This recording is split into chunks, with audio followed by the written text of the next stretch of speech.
Ringo TV Reactions, back at you again with another one. Make sure you rate, comment, and subscribe. So, we're back again with a quick live stream I want to do.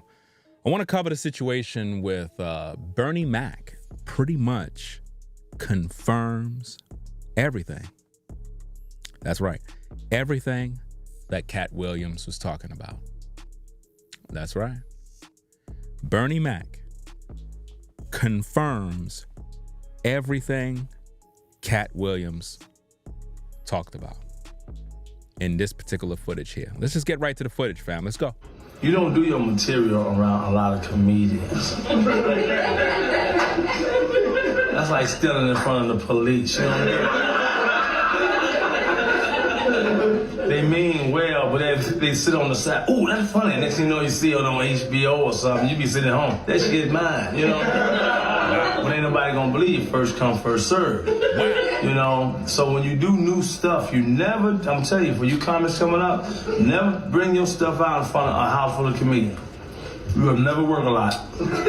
Are you getting that, fam? You'll never work a lot. Listen. Especially established comedians like myself, you'll never work a lot. Make sure you keep that. But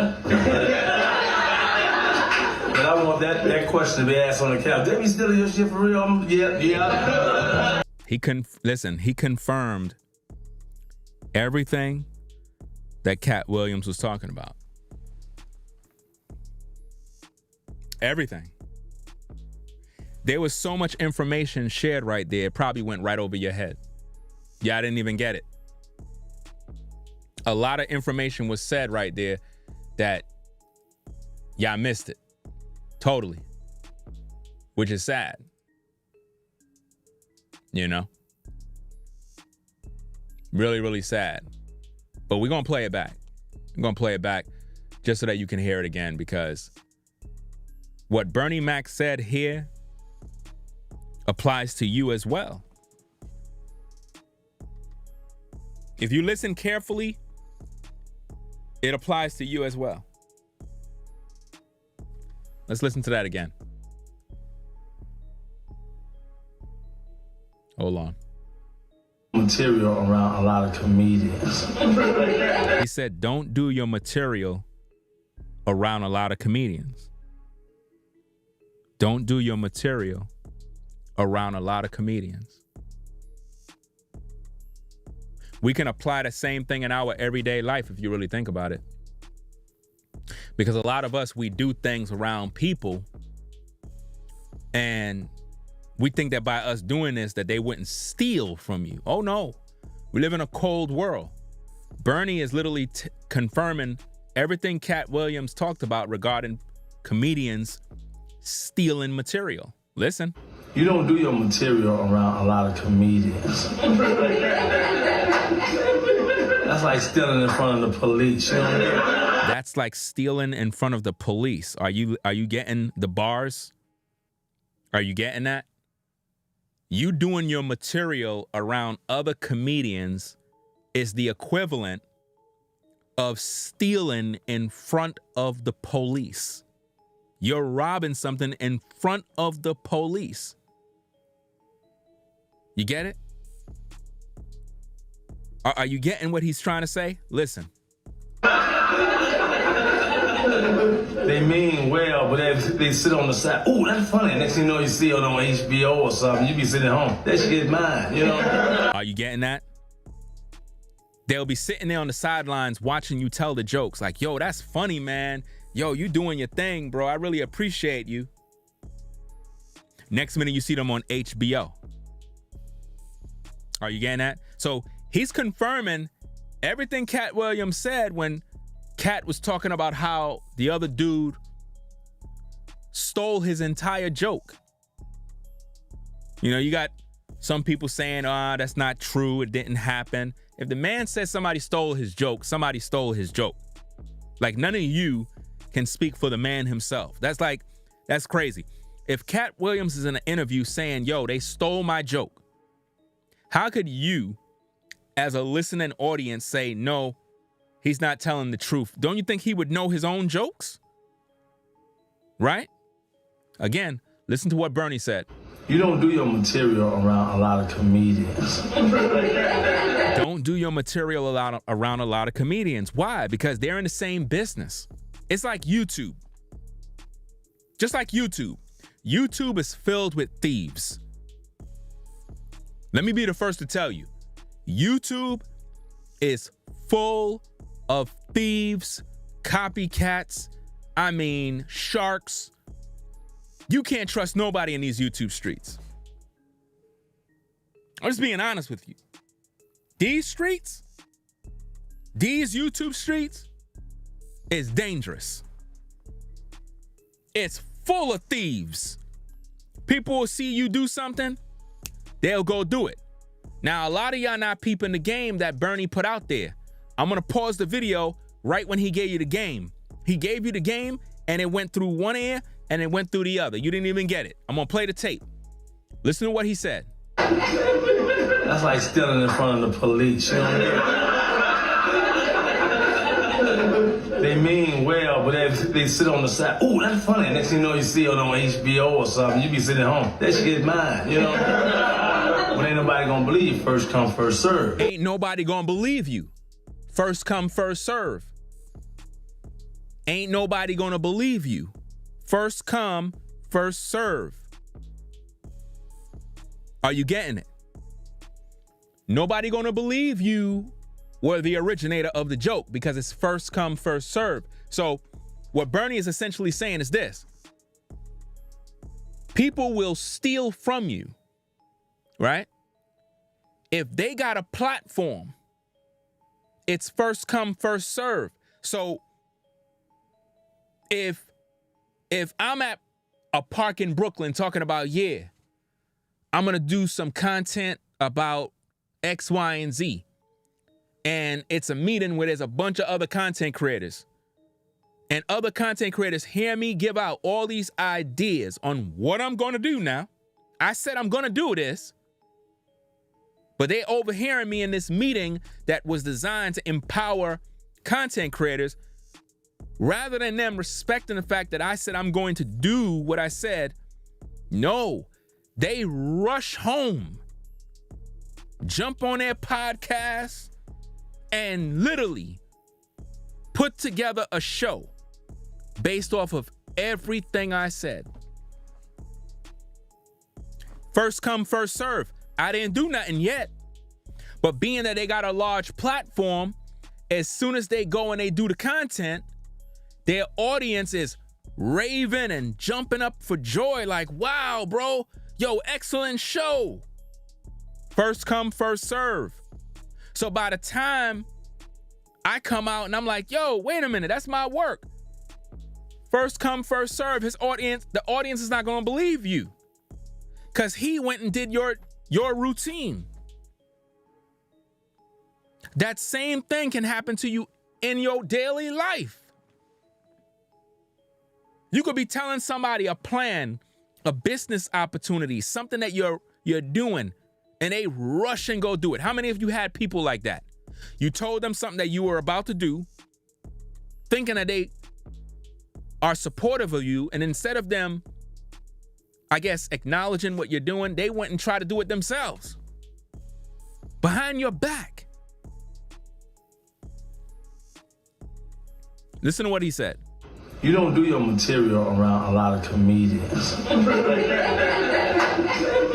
That's like stealing in front of the police, you know what I mean? In other words, you're gonna get caught.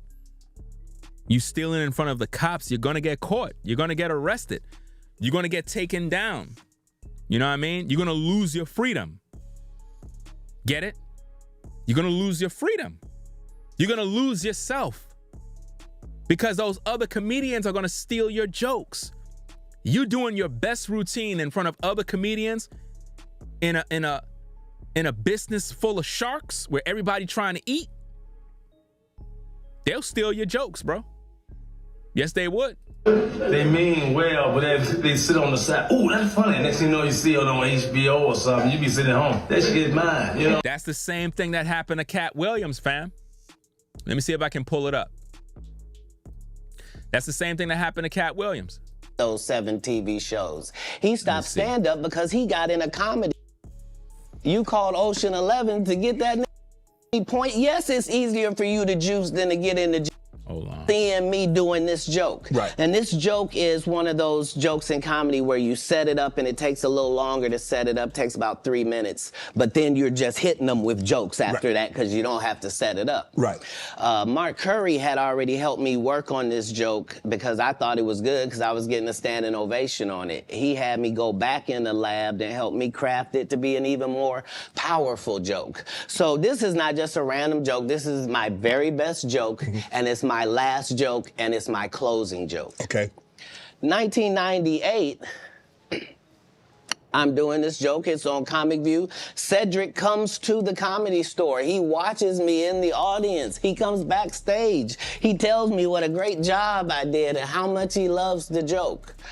2 years later, he's doing that as his last joke on the Kings of Comedy. Wow. And he's doing it verbatim. He's just changed my car into a spaceship. Him and Steve had already apologized for me, so I gave him a pass for a decade. Why would you sit here and be like, I saw Katt 30 times, and Katt didn't do, as I stand before you, Shannon, I would have bust Cedric's stomach. There was nothing that would have kept me from one of these in that patch right there. Like, are you kidding me? Why would you downplay me like that? Why did I give you a pass if you were just gonna lie? And You see what I mean? Stole the man's joke, bro. Stole the man's entire routine, bro. And made it out to be himself. Listen to what Bernie said, fam. Listen to what he said.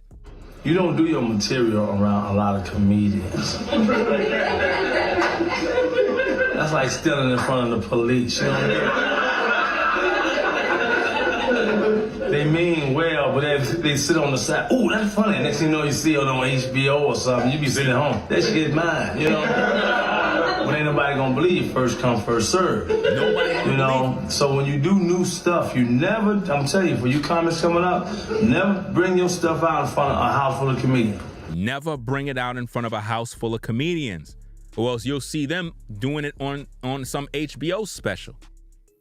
And that's exactly what Katt Williams was talking about. Bernie confirmed this back in the day, y'all. That's how dirty the business is, but it's not just in the comedy business. It's in every business. In every business, you got snakes. You know what I mean? You would think, yo, these are all brothers. They're not gonna do me like that. No, they'll do you like that, bro. They'll take your whole idea, everything you plan, and try to do what you're doing to blow themselves up. You will never work a lot. Especially established comedians like myself, you'll never work a lot. You'll never work a lot. Why? Because they stole your material. They're out there eating off your material. So now when you try to go do your routine, you don't even got no routine, because if you try to do the joke, the audience is gonna be like, yo, you copying off of so-and-so. What? What are you talking about? That's my routine. That's crazy. That's like when I talk about relationships and I talk about issues with men and women, right? And I begin to go into deep topics. You'll have bitter women that'll come into topics. They'll be like, oh, you trying to be another Kevin Samuels. And I'm looking at the situation like, first of all, I've been on YouTube before Kevin Samuels. I've been talking about these topics before Kevin Samuels. I've been on YouTube since 2006. All the topics that you're hearing from all of these YouTubers, I've already covered all of those topics already. You understand what I'm saying? So when people say stuff like that, I understand exactly what Bernie is saying, because you could be doing something, somebody could come along, overhear what you're doing, realize that it's good content, And because they got a buzz, they'll go start to mimic what you do. And they'll blow up with your material. And then the audience is looking at them as if though they're the originator. So now when they hear you, again, first come, first serve, they don't believe that you're the originator. Do you understand? That's the point, man.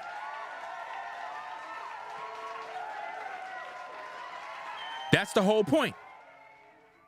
And a lot of people don't understand this. For example, I'm one of the originators on YouTube talking about the topic of polygyny in terms of a man having more than one wife. Right?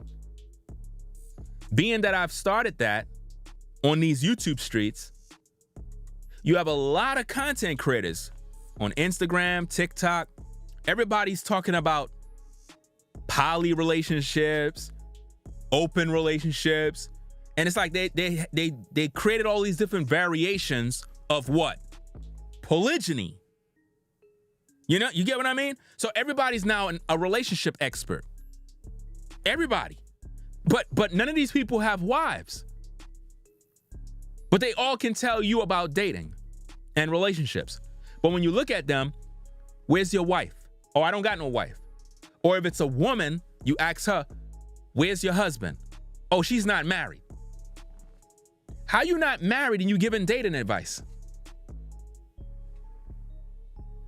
You can't give any sort of advice about dating, relationships, marriage, if you don't even have a successful relationship to begin with. You understand? And polygyny is not the same as poly.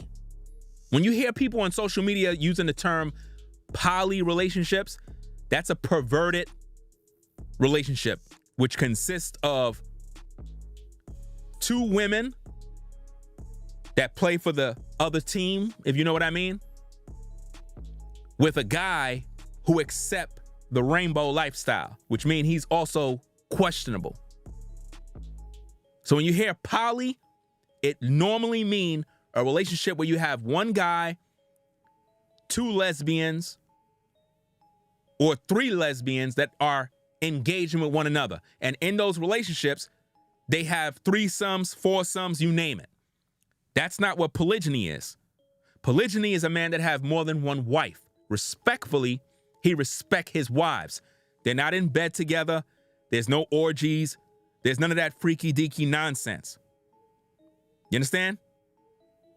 So, being that I originated these talking points, a lot of creators went all over the place capitalizing off of these topics because it interests people. For example, when I talk about these things, women are always in my comments going crazy. Why? Because they're curious. But now you got all these other variations of the topic and the talking points which water down and destroy the integrity of this marriage union. So now people don't see it as marriage. They don't see it as a family unit. They see it as a man that just want to have sex with women. Are you seeing that? And it's because other people steal the material to the point that when the originator begin to speak on the topic, the audience is having trouble understanding because so many other people out there have twisted the talking points, added things to it, twisted around so many times that it is totally confusing. And now the audience don't even know what to believe. You know? And it's absolutely crazy. But this is where the world is right now. Check it out. You don't do your material around a lot of comedians. That's like stealing in front of the police, you know what I mean? They mean well, but they sit on the side. Ooh, that's funny. Next thing you know, you see it on HBO or something. You be sitting at home. That shit is mine, you know? But ain't nobody gonna believe first come, first serve. You know, so when you do new stuff, you never, I'm telling you, for you comments coming up, never bring your stuff out in front of a house full of comedians. You have never worked a lot. You bring up a good point. Lazy Money said Kevin Samuels ended up calling polygyny exercising your options. That's exactly right. That's exactly right. You're right. Now, let me tell you something. A lot of content creators in these YouTube streets that don't like me, right? Because I'm not a Kevin Samuels fan at the end of the day. I made many videos against him, right? You go look through my catalog. I made many videos. Some videos I took down, right? Because he passed away and I was going in, you know what I mean? And I just took those videos down out of respect. But nonetheless, I made many videos about Kevin Samuels. And my first initial video about Kevin Samuels was him disrespecting the brothers, such as myself, that teach on the subject of polygyny. He made a video, and his video was, he basically said the only men that can exercise the option of having more than one woman are high value men. That is what put Kevin Samuels on my radar. Do you understand me? So my initial content was not about, oh, you hate Kevin Samuels and you're, no.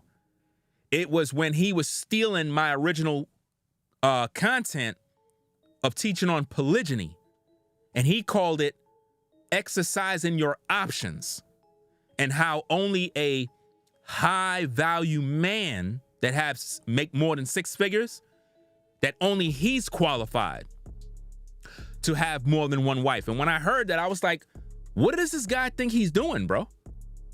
This is crazy, man. Let me pack this person up. Somebody just keep trolling in my comments. I don't understand what in the world this person is doing. Some weirdos, man. Anyway, my first initial video about Kevin Samuels was when he was talking about exercising your options. And when I heard that, I heard my talking points of polygyny being twisted into this materialistic thing of the only men that qualify to be able to have more than one wife are men that got 6 figures. And I'm like, no, you don't need 6 figures to have multiple wives. And once I started hearing that, I began to make videos about him because he was misleading women. He's the one who got our women today wanting a man that makes 6 figures. Do y'all not notice that? Do y'all not notice? Listen, do y'all not realize that? Let me start up a poll, fam. Let me start up a poll about this, man. Let me see.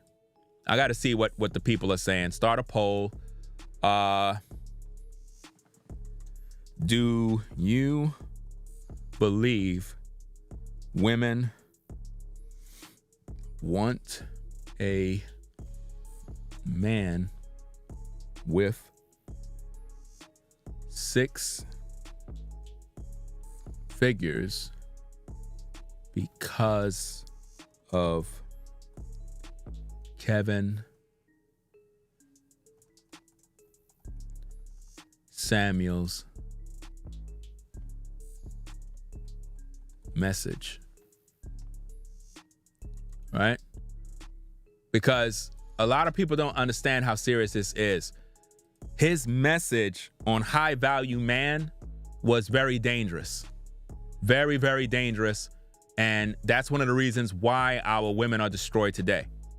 Because before he put out that message, our women, they weren't thinking about 6 figures. They weren't. Today, you see it all over the place. Like literally, like there's this one guy on Instagram. He do videos, a black guy, dark-skinned brother. I'm pretty sure y'all probably seen him already. He does videos where he'll ask women questions, and he'll ask couples questions, and they'll be like, well, how much do a guy have to make in order to date you? All of these women always say 6 figures. 6 figures. I'm like, this is out of hand. Like, why do a man have to have 6 figures in order to date you? Like, this is sick. But it actually started because of Kevin Samuels' messages. Believe it or not, women were not thinking about 6 figures. They were not thinking about this, y'all. They were not. If you go all the way back, women were not thinking about, oh, a guy have to have 6 figures in order to date me. It was Kevin Samuels that put that battery in their back. And now today, he's not here, and we're dealing with this BS of women really believing that in order for us to deal with them, you gotta make 6 figures, which is crazy. You know, it makes no sense. And they really believe they're entitled to this nonsense. So why this started? Because again, I was teaching on the subject of polygyny in terms of a man having more than one wife. Kevin saw me teaching on these topics and said, you know what? I'm gonna put my spin on what he's saying to make it a little more spicy for women. In other words, when Ringo talk about polygyny, follow me. When Ringo talk about polygyny, women are gonna automatically say, that's not for me, I don't want that. But now, if we put a little salt on there, little seasoning, well, if he's a high value man, he making 6 figures, $500,000 a year, he can exercise his options. If you notice, all of those women that were calling in, you ain't see them protesting about that. You know why? The money blinded them to the reality of that man having more than one woman. Even down to Kendra G agreeing with the fact that, oh, you know, these guys that got money, you got to also understand that a man that got a lot of money is going to have other women. See, women know that a man that has money is going to have more than one woman. It's weird how women are more accepting of a man having multiple women when he got a lot of money. But yet, if he don't got a lot of money, oh, he's not supposed to have that. But yet you got all these women with a bunch of damn babies by multiple baby daddies all over the place. Let that make sense. Let that make sense. You got women with all these baby daddies, all these kids out of wedlock, looking for a stepdaddy to come in and take care of her kids. But yet a man talking about he practiced polygyny. Oh no, I don't agree with that. Okay, now he's a multimillionaire. Oh, I'll deal with him. No, you're only there for the money. Because we can see Cardi B and this Offset character with their drama. We saw what happened with them, right? And Offset got money. But yet, because of a rumor, she crying. Why? Because she want to keep that man locked down. Listen, brother, you a brother and you got paper. I don't know why you with one woman for. That's crazy. That doesn't even make no sense. Like, as a man, even if you don't got paper, bro, you're supposed to have more than one woman. Like, guys, listen. If your woman is pregnant, who you smashing? If your woman that you're with right now is pregnant, who you smashing? You do know that when a woman is pregnant, you're not supposed to be having sex with her, right? You do know that, right? All you got to do is just look at the animal kingdom. Look at the animal kingdom, guys. Despite what your doctor told you, despite what you see, no. Look at the animal kingdom. You don't see no animal that is bringing forth life, mixed mingling with the males, still getting it in. You don't see that. You don't see lioness doing that. You don't see cats doing that. You don't see dogs doing that. When a female dog is pregnant, you do not see another dog trying to lay with her. You don't see that. She got to bring the pups to term. But see, in this sick world we're in, we'll tell pregnant women that it's normal to have a man violating you while you got a baby in your stomach. Now think about how sick that is as a woman. You got a belly and a man is behind you hitting it from the back hard and you carrying a baby. That's violation, bro. You're literally violating that woman, bro. You see? But this is the culture we live in. We live in a sick world. This is why you're supposed to have another woman, so that when your woman is carrying, you got your other woman. But see, it's not even about a sex thing. It's just the nature of a man. See, women will hear these kind of messages and they'll get upset and say, oh, that's not me. I'm not doing that. Ladies, how many of y'all are virgins? How many of you ladies are virgins?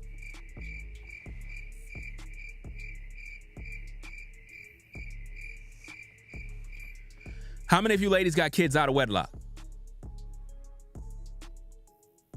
How many kids do you have, ladies? How many? How many baby daddies do you got?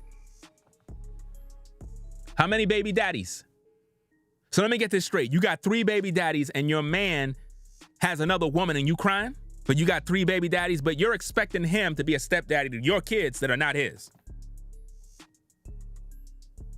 You're expecting him to be a stepdaddy to your kids that you had with 3 other men. But because he got some other woman, you crying. Are you guys kind of understanding where we're going?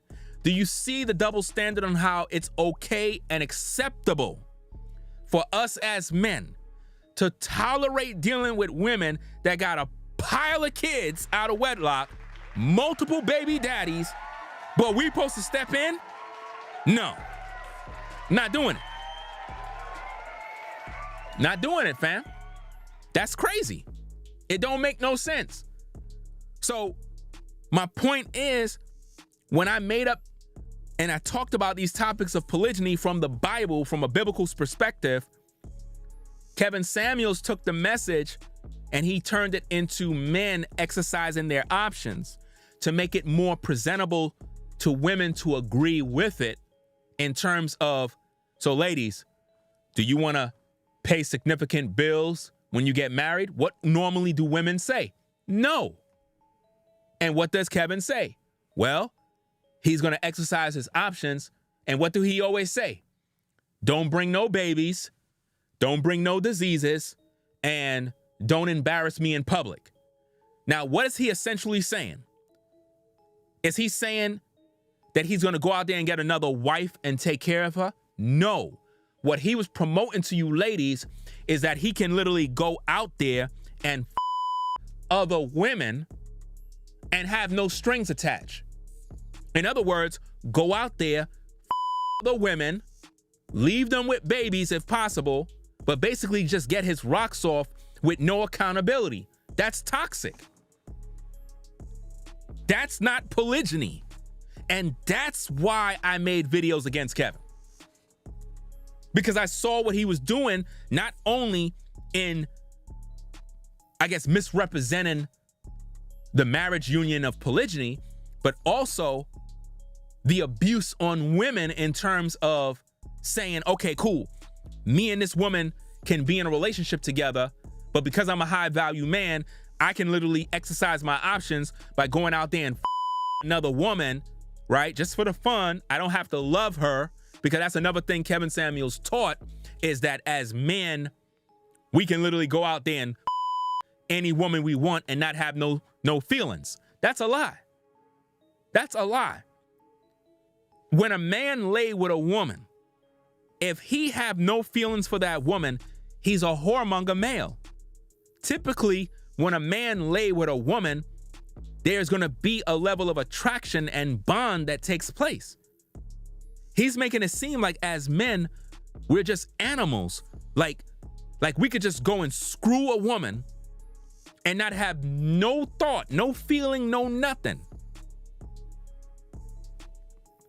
If that's the case, brothers, if that's the case, why do you get upset when another man your woman? Why do you get upset? If men can a woman and not have no feelings, why you get upset? He don't love her. He don't really like her. He just got his rocks off. So why are you upset? You upset because you know deep down inside that him your woman meant something. And you know if he did the job right, it can affect your relationship. So it does mean something. And this is what I was trying to prove to the people, because I'm the originator of the topic. You understand? It was perverted by not just Kevin Samuels and his high value talking point, but also many other creators. So when I hear Bernie Mac talking about comedians stealing jokes, this happens to all of us. This happens to all of us, fam. You know? That's what's going on here. Let me see what we got here. Okay.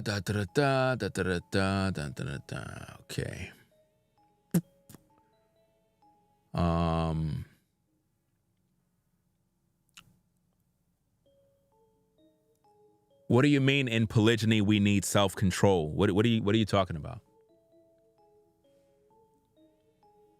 What do you mean by in polygyny we need self-control? Because that sounds foolish. What, self-control from what?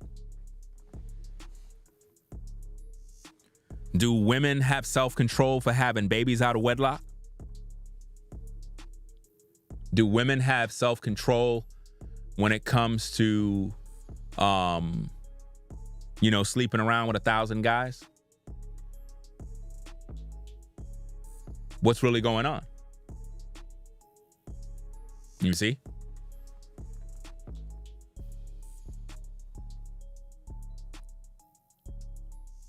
Don't make no sense.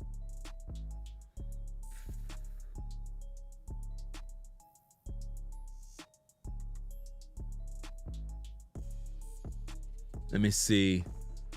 So again, you said in polygyny we need self-control. What exactly is self-control? What does that mean?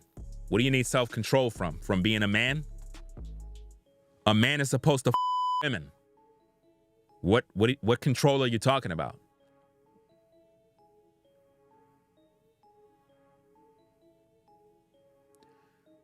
You said you mean you can't go out screwing random women. That's all I meant. That's not what you said. That's not what you said. You said in polygyny, we. You mean you? Because you don't speak for me. All this self-control stuff sounds like oppression. When you say self-control, what you're saying is a man got to emasculate himself. Like he's not a man. He need to control his manhood. No, a man is a man. All a man is supposed to know is that if he get with a woman, he's supposed to take care of her. That's it. If I see a sister and I'm interested in her, I'm supposed to be committed to taking care of that woman. That's it.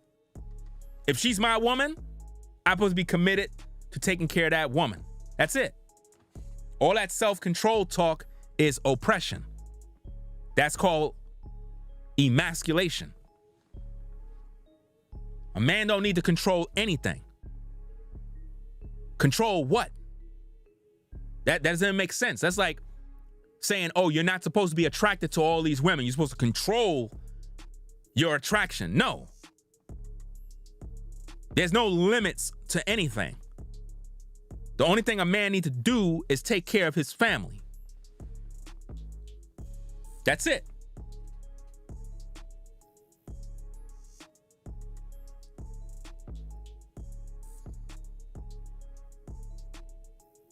Because a lot of times people say things and they only repeating what I say. I'm the one. See, what you're repeating is things that I say. That's how, see, this is the same thing that Bernie Mac is talking about. You see like how the person says, I mean, you can't go out screwing random women.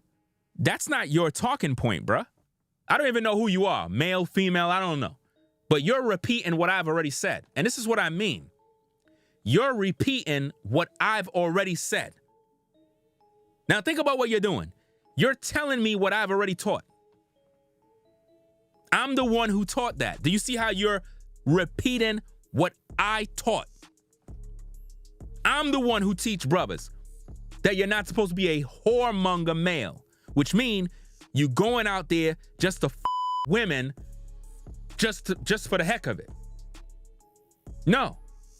If you get with a woman, you keep her in your life as your woman. That's what I teach. Whoremonger males don't do that. They just smash and dash. That's not a man of truth. The problem is a lot of women in this culture will never have a good man. Believe it or not, the majority of you ladies that are viewing right now, you never had a good man in your life. Never. You never did.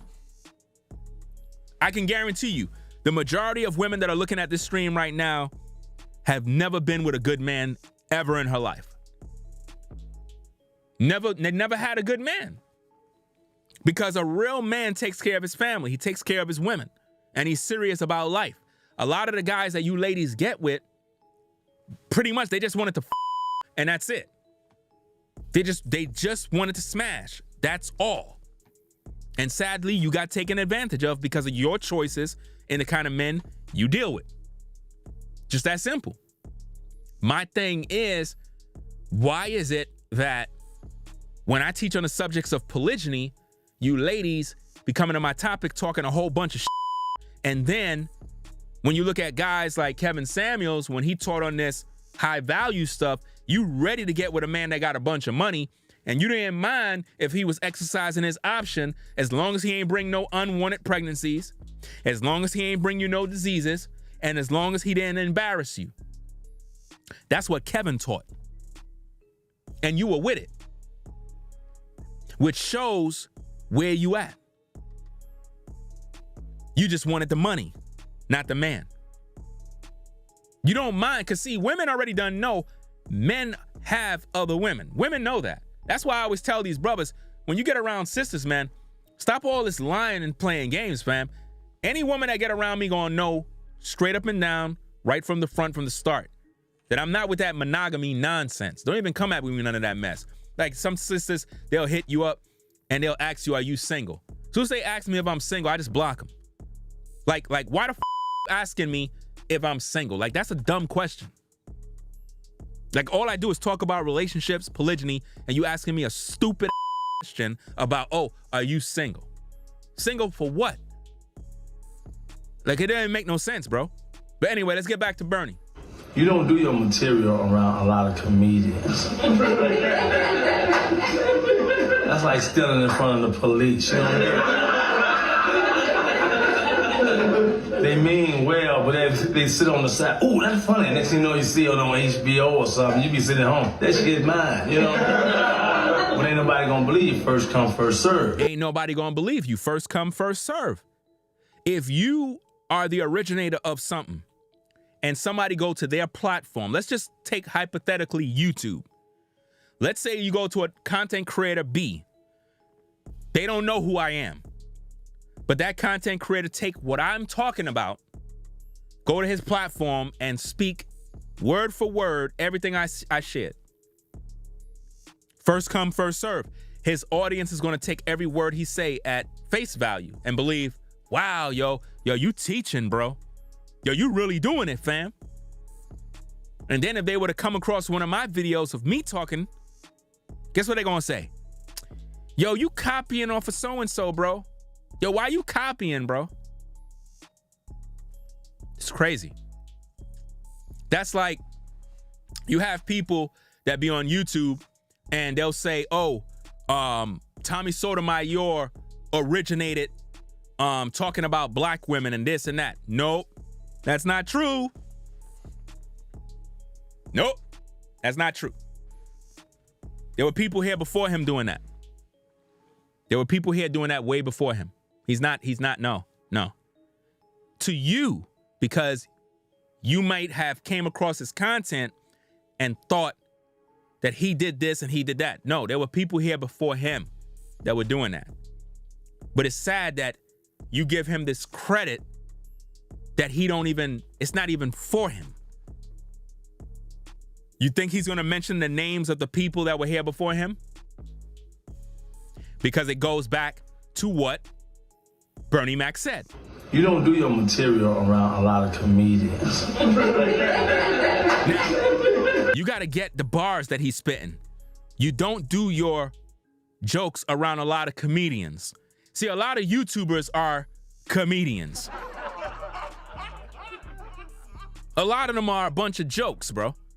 Because what they do is they'll sit back and they'll watch your routine. They'll watch your style. They'll watch your studio.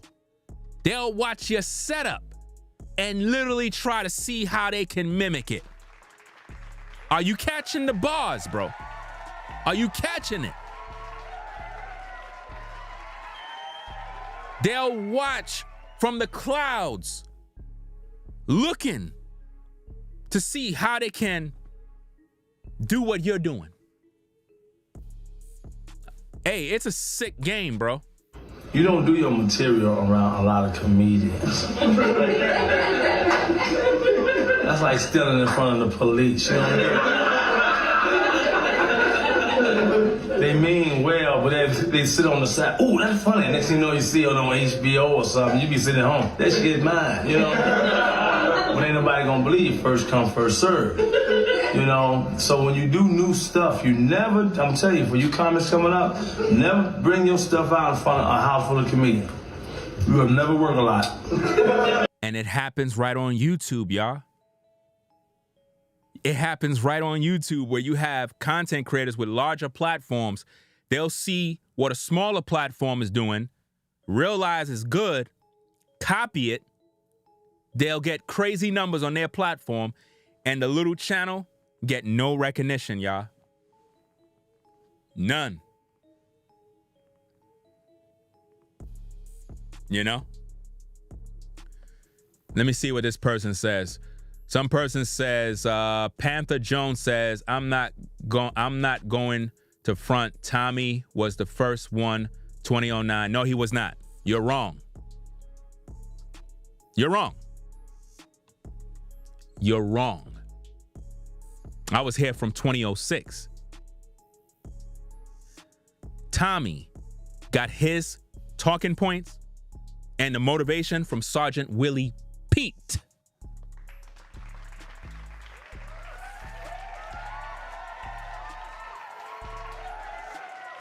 You're wrong. I know the history of YouTube. I've been here before everyone. So you thought you can go back to 2009 and think you can flex? No, I've been here from 2006. Sergeant Willie Pete was doing all of that way before Tommy even got on YouTube. Do you understand? Sergeant Willie Pete lost multiple YouTube channels because he used to go in on these women. Do you understand me? When Tommy got on YouTube, guess who he came to for advice? Guess who he came to for advice? Could anybody guess? Could anybody guess who Tommy Sotomayor sent a message to asking for advice on how to set up a studio? Could anybody guess? Could anybody guess?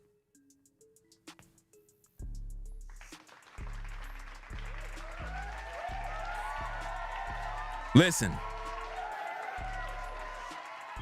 One thing I always do is I always give people credit where credit is due. But one thing I don't like is when people take content or take styles from other people or get advice from other people and never acknowledge those people. You understand? It irks me when people say somebody else is one that did. No, they did not. No. I still got that message saved from Tommy Sotomayor. We're talking about when YouTube allowed you back in the days to send DM messages back in the day. That's right. In the early days of YouTube, when it was owned by YouTube and not Google, you could send people private messages. And guess who sent me a private message? Tommy Sotomayor. And he knows that. And I still got the receipt. And what he was asking me was about equipment and setting up a studio. I never responded to him. Because I was already done busy. And I had people sending me messages all the time. And one thing I've always hated, and this is just something that I don't like. Now, I don't like when people ask me stuff about what kind of equipment you use. I don't like that. Because it's like you want to be me. That's like, I could be filming right now and you seeing all these camera angles, and first thing you asking me is, what kind of camera you use? What are you worrying about what I use? Why don't you just go buy a camera and work? Like, what does knowing what I use help you? Why don't you just go to a store, buy a camera that works for you and work? Because it's like all you want to do is copy. So if I name everything I do, everything I got, you gonna go get it? So let me get this straight. You gonna go get this? Because this is one of my new cameras right here. You gonna go get this? Are you gonna go get this? You don't have those nice hard drives right here that you use, these right here. You see that? You see this? You gonna go get this? You gonna go get that? What camera is this? The Sony FX3? You gonna go buy it because I just showed it to you? Because you can go get this. That doesn't mean you're gonna be able to produce content. You can go buy the best camera. It doesn't mean nothing. You're gonna go buy the G Master lens? Are you gonna buy that too? So you're gonna go spend thousands of dollars on this camera and you still can't produce no content? What's the point? Do you know how to edit? Should I tell you what software I use too? Should I tell you all the plugins that I use for effects? Is that gonna help you be a better creator? It doesn't matter what I tell you. See, it doesn't matter what I do. Like, why you wanna have every single thing I got? So when Tommy initially sent that message asking about equipment, I didn't respond because it's not that I'm a a-hole. It's just that type of question. I don't like when people ask me questions about studio gear. Go get your own stuff and do your own thing, bro. Like, don't come asking me what I'm doing, what I got. I don't like those questions. That's like a music producer. That's like I'm producing music, right? And you see my studio setup and you're like, oh, what kind of audio software you using? You using Logic? You using Fruity Loops? Like what are you using? What are you using, Ringo? Like what does that mean to you? So you think if you use the same thing that I use, you're gonna be like me? No, you're not. You don't got my creativity. You're gonna never be like me. You know? What kind of computer you got? Who cares? Go get a computer that works for you. Why everybody always want to ask somebody else what they got? There's a learning curve for all of this stuff. Half of these people on social media, right? They got these fancy SLR cameras. They don't even know how to use them. I promise you, a lot of these cats don't even know how to use these cameras, bro. They don't know how to set them. They don't even know what white balance mean. They don't know nothing, bro. They go out there and they see other people with these fancy cameras and they go spend thousands of dollars on these cameras, get them, don't even know what to do with it. Camera is full of power, but they don't even know what to do with it. They don't even know how to use it. They don't even know how to go into the menus, set the settings. They don't know how to go into manual mode, set all the different features. They don't know how to do nothing. But they got the latest, greatest camera. Latest, greatest camera, but don't even know what to do with it.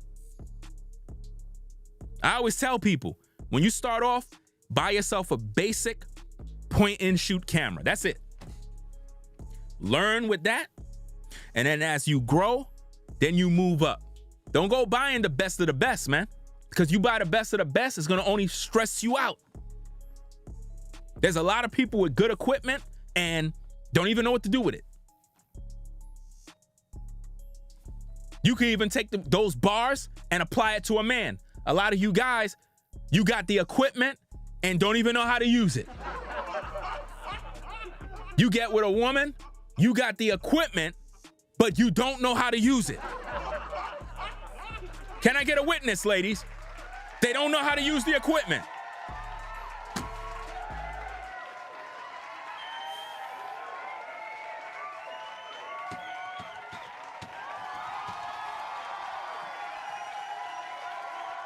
I don't even know why trolls are coming in. I'm not even reading the comments. I don't even know why.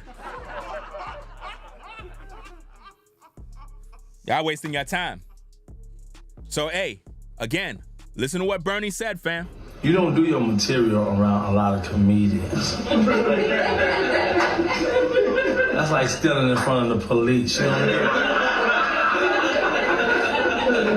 They mean well, but they sit on the side. Ooh, that's funny. Next thing you know, you see it on HBO or something. You be sitting at home. That shit is mine, you know? But ain't nobody gonna believe first come, first serve. You know, so when you do new stuff, you never, I'm telling you, for you comics coming up, never bring your stuff out in front of a house full of comedians. You will never work a lot. Especially established comedians like myself, you'll never work a lot. Make sure you keep that. But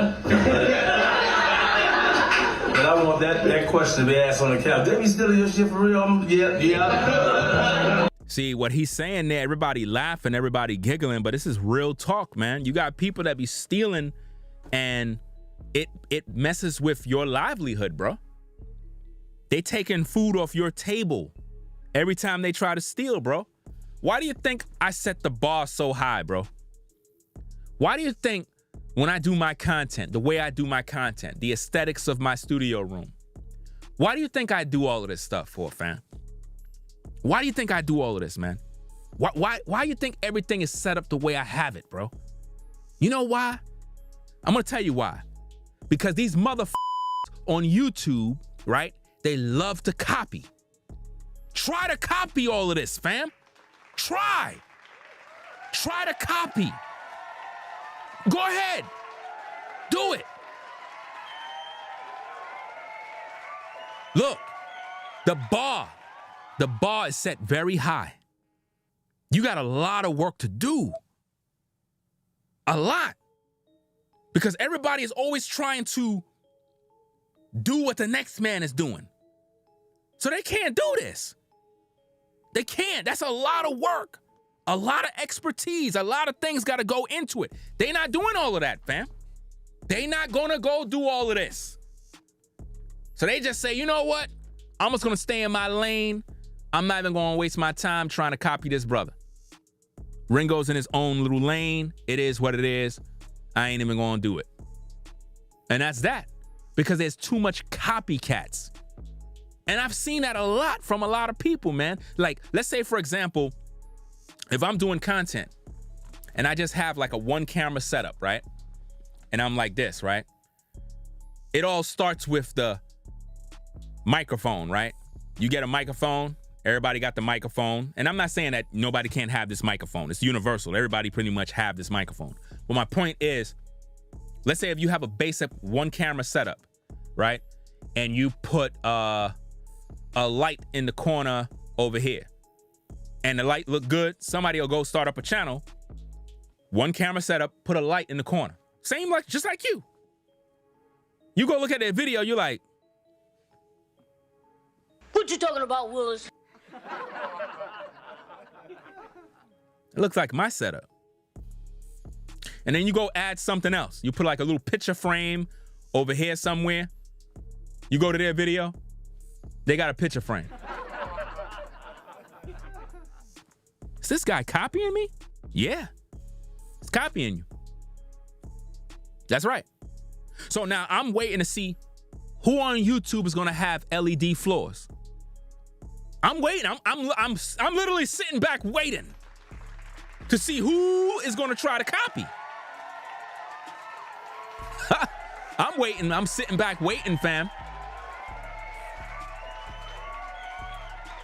Because your image is everything and your style is very, very important, fam. And a lot of people might think it's not. No, it is. It's very important. It represents who you are. You know? And I don't like people that steal. I cannot stand it. You know? Why don't you get your own style? They can't because they have no talent. That's why they steal from you. Because you're the one with the talent. So this is not just about Bernie Mac agreeing with Katt Williams. This is about all of us. All of you got somebody that steal from you. You know? All of you got someone that is stealing from you right now. And it sucks, but this is what it is, man. You know? Remember I said I was going to upgrade my desk? You see right here? That's an upgraded desk right there. You see it? That's an upgraded desk right there. It's expensive. Very, very strong desk. And guess what? All of these other desks, this one is going to be upgraded, right? And that one is going to be upgraded. Matter of fact, it's already on order. You see what I mean? So you're going to see this whole setup going to be totally different. Why? Because when people support the show, the support that they give, what do? Put it back into the business. That's how I do it. Right? Let's see what's going on with this poll. 45%, 55%. All the people that said no, all of those people are haters of mine. Because before Kevin Samuels talked about the high value man, 6 figures, telling women, do you want a high value man? Women were not even talking about 6 figures. No woman was on YouTube talking about they want a man making 6 figures. None. It's when Kevin started talking about high value man, 6 figures, minimum 6 figures. Once he started talking about that, women began to believe that that's the kind of guy she need. And I made videos and I was like, look, that's a very dangerous thing that Kevin Samuels is doing, because it's making the brothers on the 9-to-5 that make 45, 65, it's making those brothers look like they're not important to these women. And I said, if he continue teaching that, the ladies are gonna not look at these brothers as potential mates because of their earning potential. And eventually that's what happened. Now today, you look at these women, you be like, hey, would you date a brother making 35K? She'll start laughing. Would you date a brother making 65K? She'll start laughing like it's funny. And I'm like, he makes 65K. Like, ha ha ha, I ain't dating no man make 65K. That's crazy, man. And he could be a good brother, but she wouldn't deal with him because of the fact that he don't make 6 figures. As if though she's going to be spending off all his money. It's crazy stuff, man. You don't do your material around a lot of comedians. That's like stealing in front of the police. You know what I mean? Sad to say, fam, in these YouTube streets, every time you do content, you're doing this in front of these comedians. So the chances of others stealing can happen any day. This is why you have to have a unique style that is so unique to you that nobody could steal. They can try to mimic, but with your popularity and your name, it's going to be pretty difficult to do that. You know, pretty difficult. But it happens every day on YouTube, every single day. But anyway, y'all, we're gonna get up on out of here. Let me give a few shout outs on this Cash App. Let's see what we got, because this is really sick, man. So I hope people understand what Bernie Mac was saying. Let me see.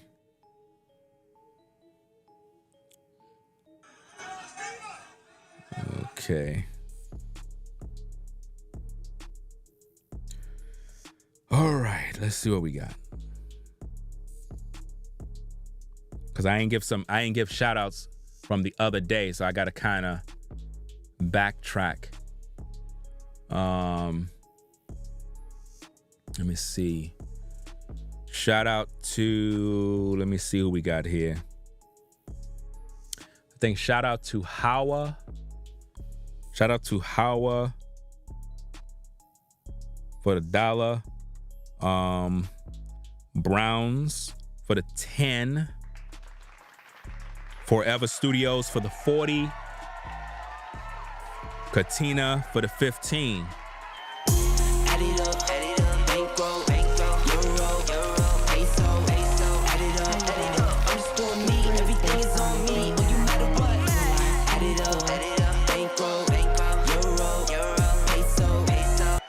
All right. Let's see what else we got here. All right.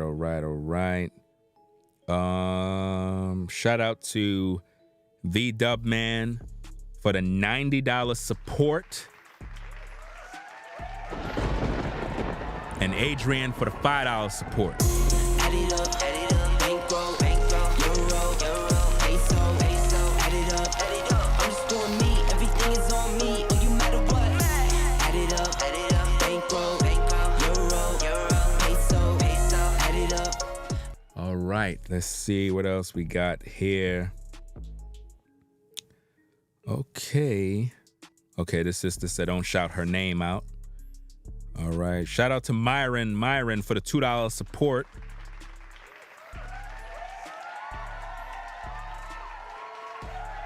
Shout out to Myron for the $2 support.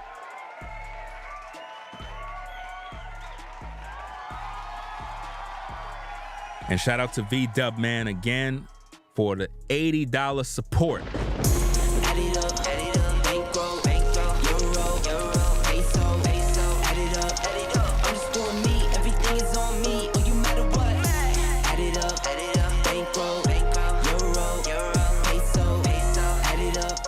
All right, y'all. And that was for separate days, to be honest with you. That was for separate days, but I had to acknowledge all of those Cash Apps because I ain't shout them out from the other days that I was I'm not sure. I think I was on this side of the room and I was doing something else. So yeah, hope you enjoyed the stream. We put in a lot of work, man. A lot of work. Got some more content to do in the morning time or evening, depending on how I feel. I'm gonna pretty much go and play some games on the PS5, do what I gotta do. And that's about it. Got a couple of games that I bought. Got some more coming in. I'm waiting for, and this is only for the gamers out there, the people that are actual gamers. I'm waiting for the new Contra game to come out. Contra. There's a Contra game that's coming out. And a new Tekken, I believe, that's supposed to be coming out. Contra, Tekken, and the new Grand Theft Auto 6. But I think that's going to be coming out in 2025. I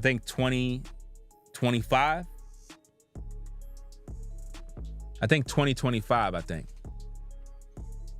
I didn't get NBA 2K yet. I got to go get that. 2025 is the new Grand Theft Auto. Yo, that's going to be crazy, man. I know everybody's waiting for the new Grand Theft Auto, man. And the new Tekken, right? Yeah, Tekken, the new Tekken game is crazy. I think it's Tekken 8. Tekken 8 or Tekken 7. I'm not sure.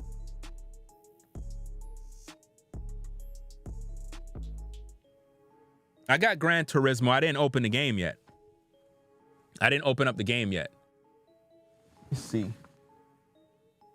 see. Let me go get these games real quick. Hold on a second. Let me see if I can go. Let me turn this volume down. Hold on a second. Let me see. Where's my sign? Yeah, I'll be right back.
All right, let me see what we got here. Let me see what we got. All right, I got a bunch of stuff on my desk, so it's a mess. I got a bunch of stuff on my desk, fam. Let me see. All right, let me see what we got here. All right, where do we begin, fam? I can't even see my controls, man. All right, let me see. This volume down? Hold on, let me turn this thing down. Okay. All right. All right, let's see what we got. All right. Okay. This place is a mess. Let me see.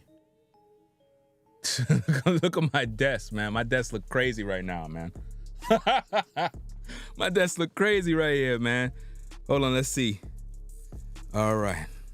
Let me do this. All right. So these are brand new. I didn't even open these, right? So you got God of War, right? Pretty sure y'all probably know about that one. Got that. Plastic, I didn't open it up. This, Ride 5.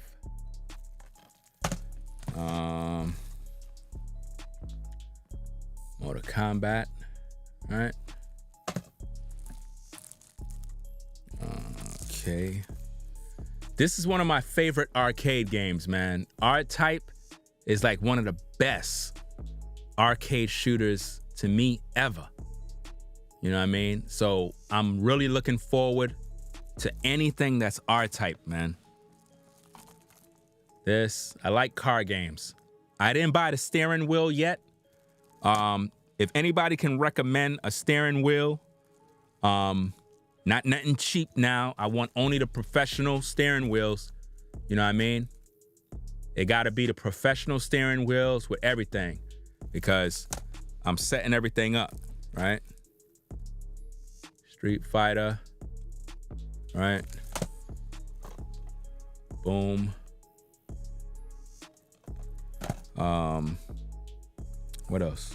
So what we got here? Let me see. So that's PS5. Okay. I'm literally making a mess, man. And I'm starting a gaming channel, by the way, in case you don't know.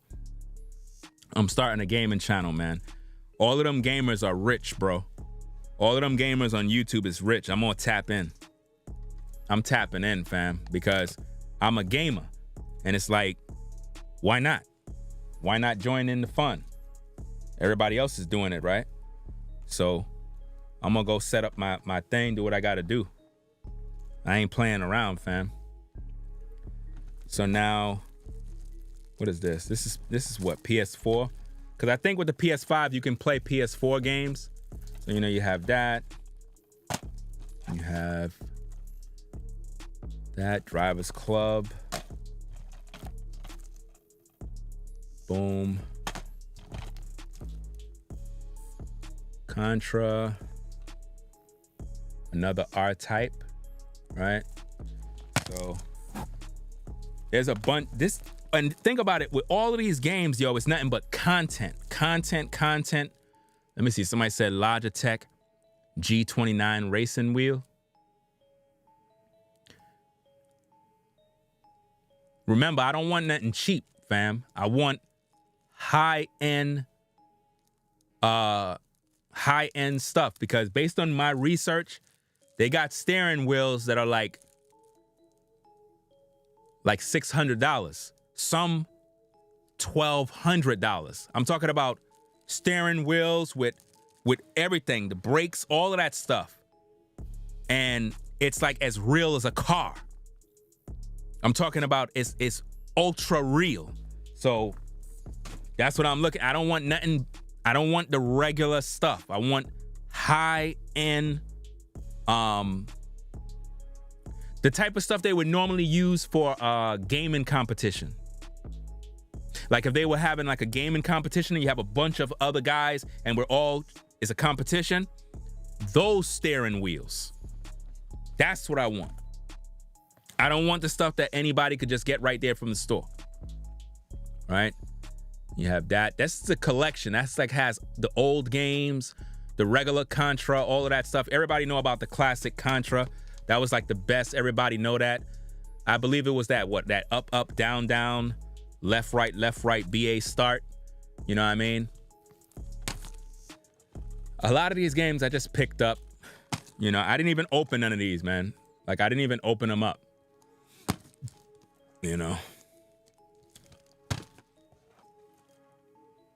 All of these games, I didn't even open them up. I'm too busy. But I'm not going to be busy anymore. And I'm not going to go through this right here, man. I'm not going to go through all of this. This is too much right here, fam. This is too much. I'm not even going to go through all of these, man. But now, one of these games that's so classic, man. One of my favorite, man. This is one of my favorite games, man. This game, Ninja Gaiden, man. Yo, this right here is one of the classics right here, man. One of the classic games, bro. And this one too. Notice it's in the plastic, y'all. I already had this game and I broke it. And I had bought another one. This is another classic game right here, man. The graphics is crazy on this. I had the game, but I broke it by mistake. You know? But and my PS3, I got two PS3s, a PS2, and the regular PlayStation from way back in the day. I got all the PlayStations and they still work. I got them in perfect condition, but this is just a few of the games here. I'm not sure if you can see this. So you can kind of see what that is, right? I'm not gonna go through all of them, but you get the idea of what that is, right? Let's see what else we got here, right? Here's some more, right? So you got these, right? Go up, up, boom, boom, boom. Got all of those, right? So that's more right there. Okay. They fell all over the place, fam. All of the games fell all over the place. All right.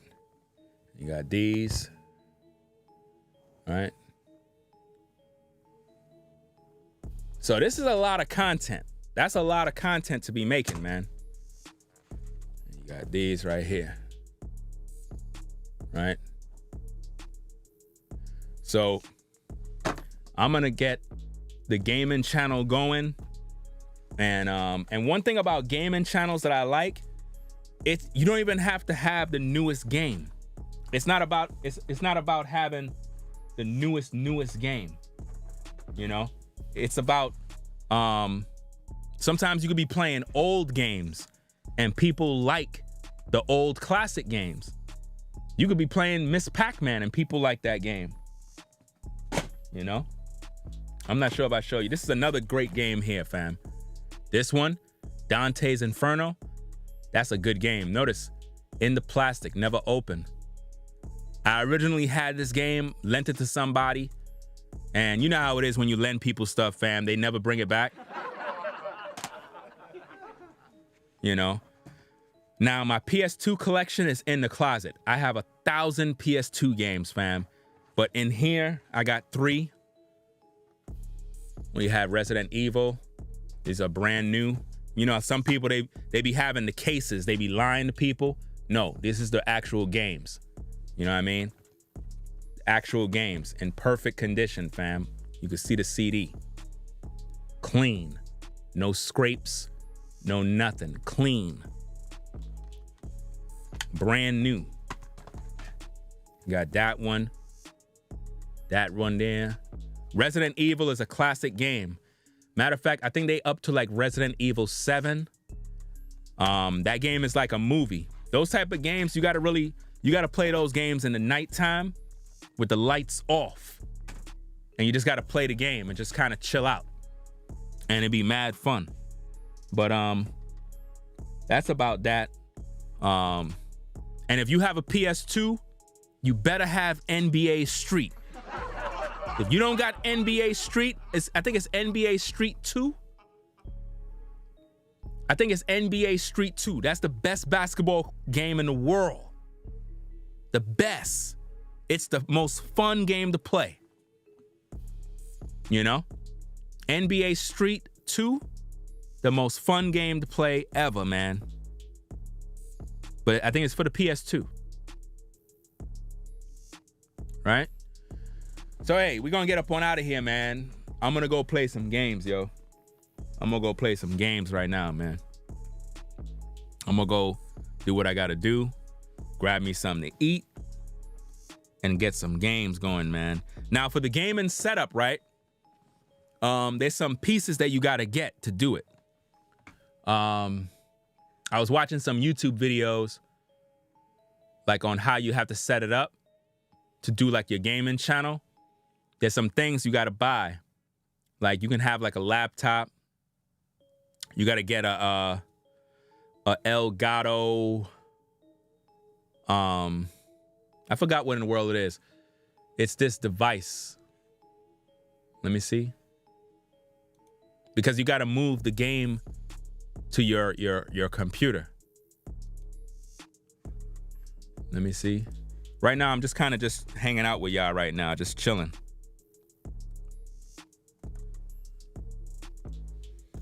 Let me see. Okay. I'm on the Elgato site. It's a capture card. The HD60X, I believe it is. Yeah. The HD60X. You need that. Yeah. You would need this. And that's if you're doing your gaming on social media, you're going to need this to do it. So I got to get this piece here. Where is it? Oh.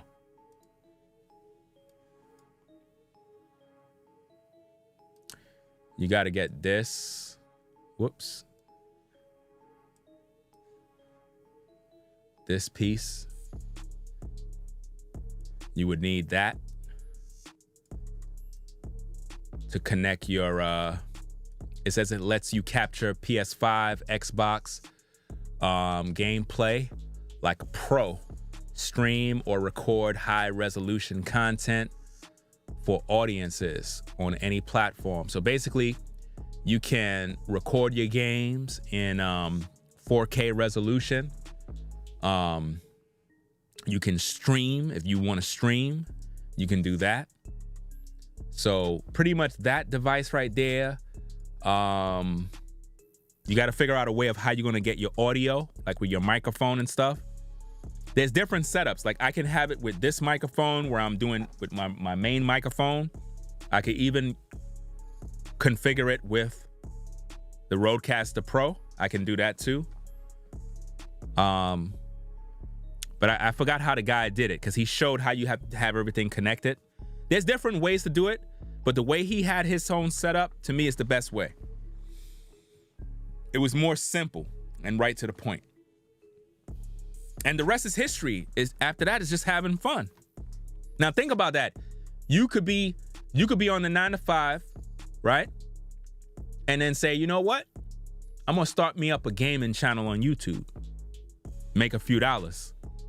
Because think about it, you're just having fun. You know?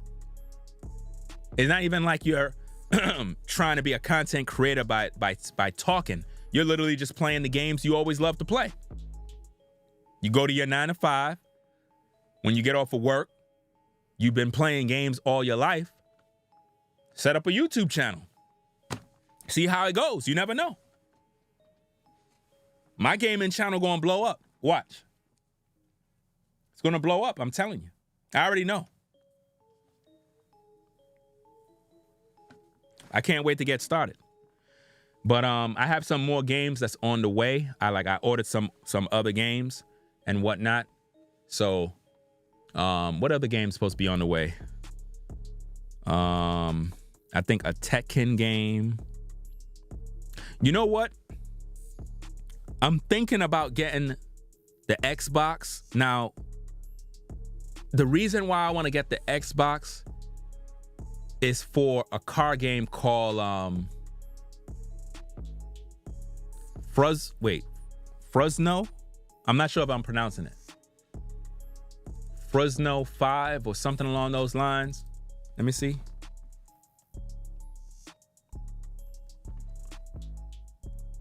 I'm probably pronouncing it wrong. But I like this game. Forza 5 for the Xbox One. I gotta buy that game. That game is dope, man. I'd probably get Gears of War. In other words, if I get the Xbox, it's only for those specific games that is exclusive to only Xbox. I didn't even show you the Xbox that I have. I have my Xbox collection. I didn't even go into that. That's a whole, man. I totally forgot about the Xbox collection. It's in the closet. I got 3 Xboxes, believe it or not. Now, it's a long story why I got 3 Xboxes. It's really crazy. The way the story goes is I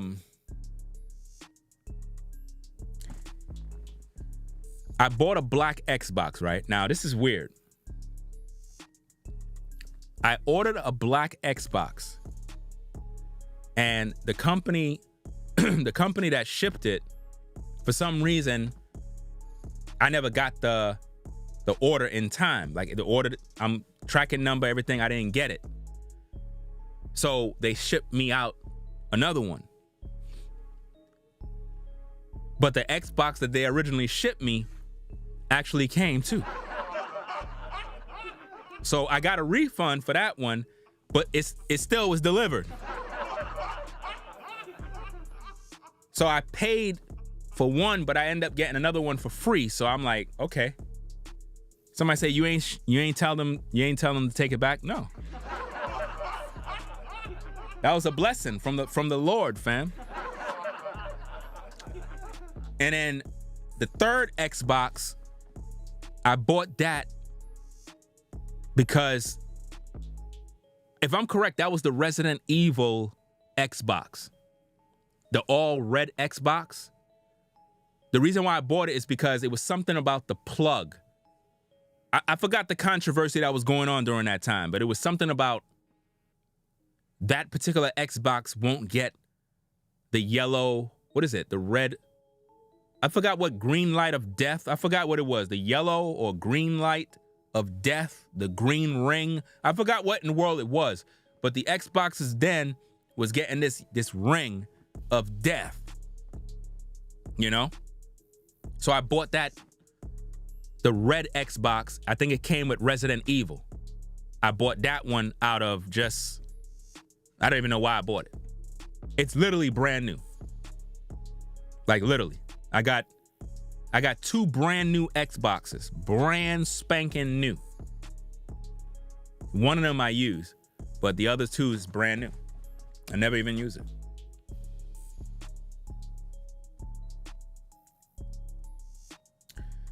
But anyway, we're gonna get up on out of here, man. Damn. It's 1:29 already, man. Dang. It's crazy how time fly by.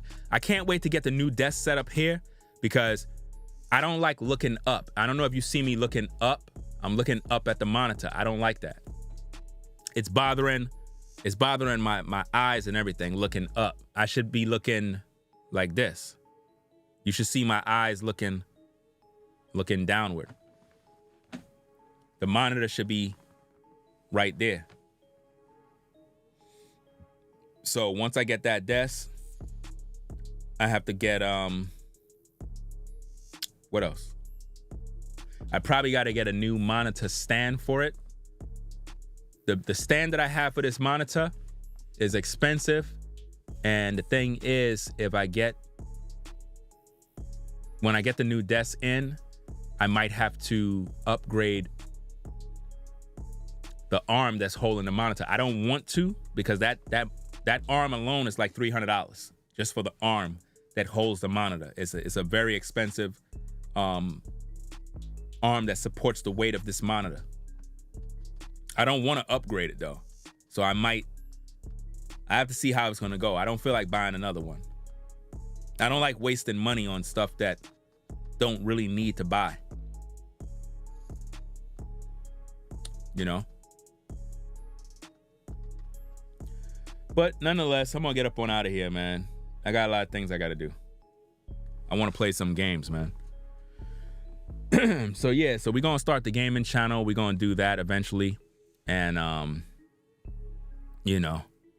see how that go. I have to see how that I'm gonna even implement all of that, because I would have to be gaming. I guess I could just be gaming at night, and while I'm gaming at night late, I could be getting content to upload for the channel. Cause it's difficult rotating all these different things, man. It's really, really difficult, fam. Because once I start back with the music, because I'm gonna have the music channel going, like I'm gonna be doing content where you see me, in the studio and I'm working on a beat, and like you're gonna be watching me as I'm doing it. You get what I'm saying? So it's gonna be pretty cool, like watching the process of how I put things together and going through different instruments. Like I had bought a lot of new sample libraries, a lot of new stuff. And it's so many different things that I buy for the music stuff. It's like I got to remember to check those emails, because that's a lot of money for these apps that I be buying, man. Like, and it's some dope stuff. Only the musicians, they know what I'm talking about. Like they have this one app called, and this is only for the music people. Only the music people would know what it is. I think it's by a company called Reflex Nexus 4.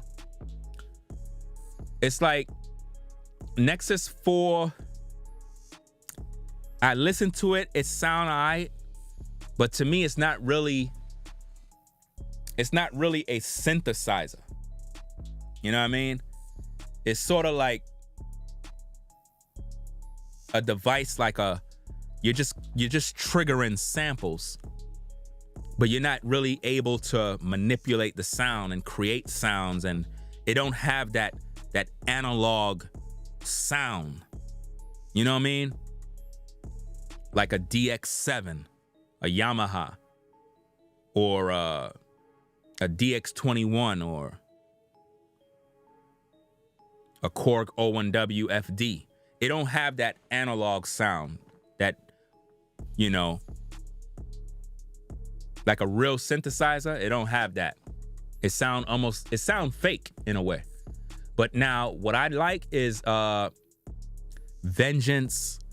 It's a brand called Vengeance. I believe it's also under the umbrella of Reflex. I'm not sure, so don't quote me on that.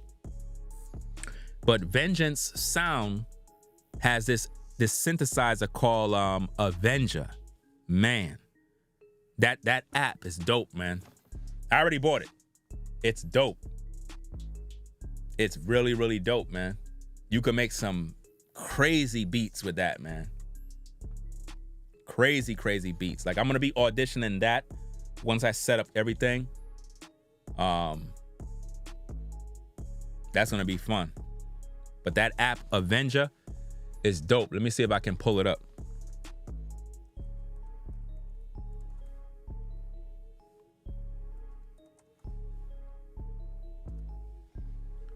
Let me see if they still got a sale on it. Oh, they still got a sale? It's dope. That's all I gotta say, man. Definitely a good app. A good synth sound. I don't want to play the audio for copyright issues, but this right here, this particular app, Avenger Avenger 2. That's a must-have, man. As a producer, if you don't got that one in your collection, man, then you sleep. You know what I mean? With that right there, you can. It's more or less for producers that produce like EDM, trap beats, techno, trance, house, club music, stuff like that. That's a dope product to have in your arsenal, your sound arsenal. And they got a bunch of other expansion sounds that go with it that can really take your music to the next level, man. Like I said, y'all didn't hear nothing yet. When it comes to the music, y'all haven't heard nothing yet. I haven't even shown y'all nothing yet. Y'all haven't even discovered yet. The little music that I just play every other day, whatever, y'all haven't heard nothing yet. That's all I'm gonna say. Y'all haven't heard anything yet. The world has not heard anything yet. That's why I can't wait. But time, man, time is something, man. Time is something that we really need. Time is the most important thing, man, because it's like time is moving so fast. It's like we getting older and older, and it's like, man, there's so many things I gotta do. And there's so little time. How do you keep up with it? You know?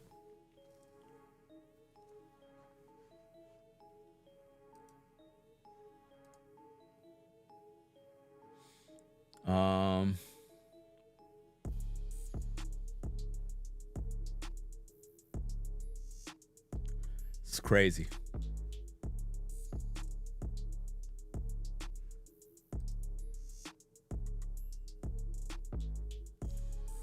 Bum, bum, bum, bum, bum, bum, bum.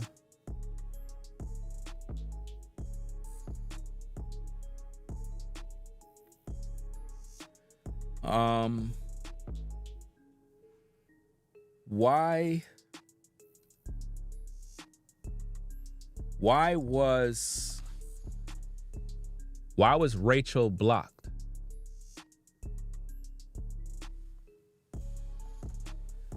Oh boy, man. Come on, y'all. Y'all can't be just blocking people just to block them, man. Like what? Why did you block Rachel? Could anybody explain that, please?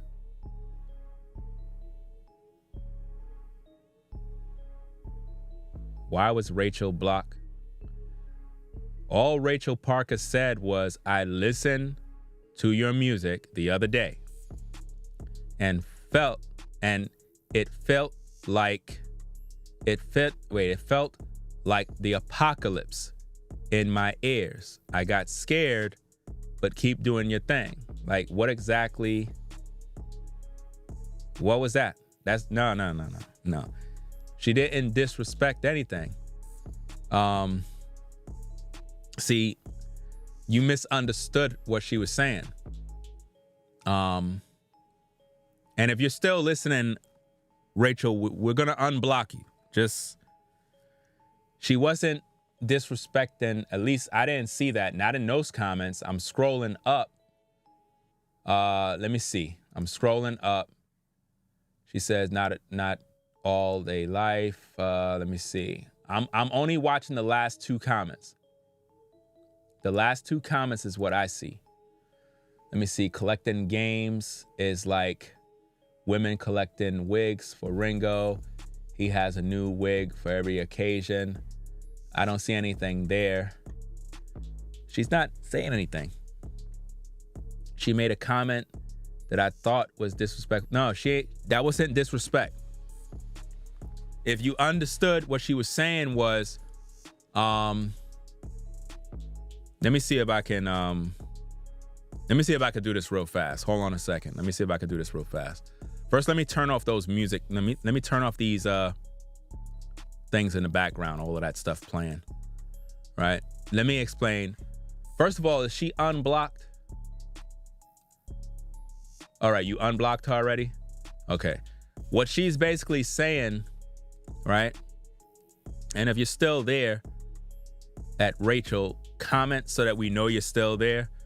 What she's saying, if I can explain it, is the inner world song to her, right? It got her scared because it sounds like we're in the apocalypse. It does. Because when you really think about it, that's one of the themes of the song.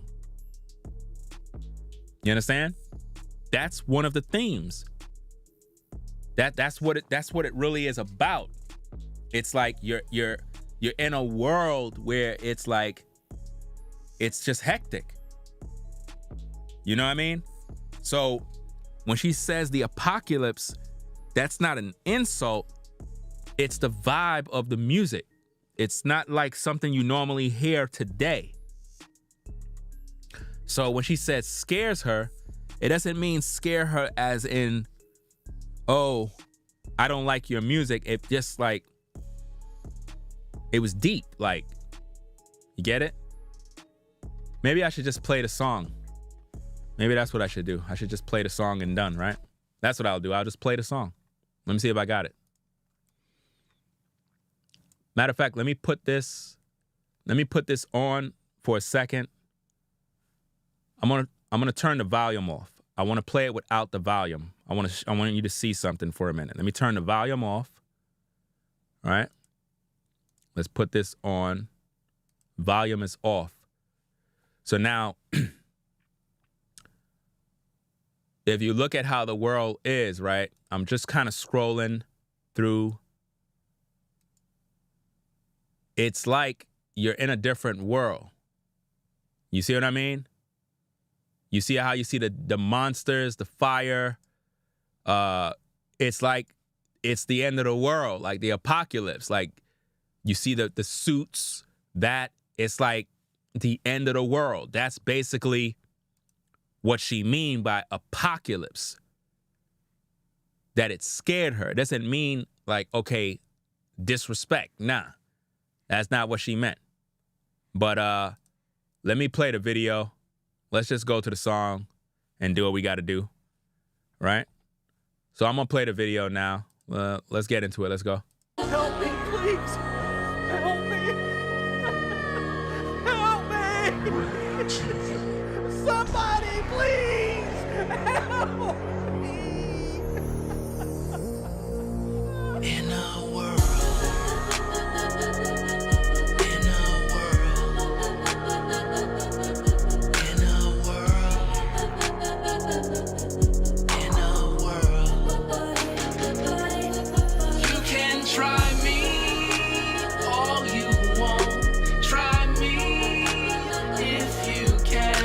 Test me all you want.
Okay.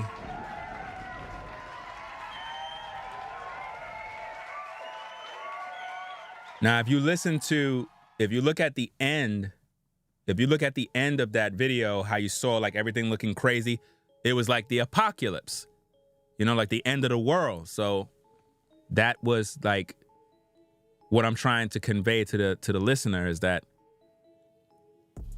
we're all in our own inner world within the world, where it's like it's chaotic. People trying to hold you back. They don't want to see you grow. They want to see you lose.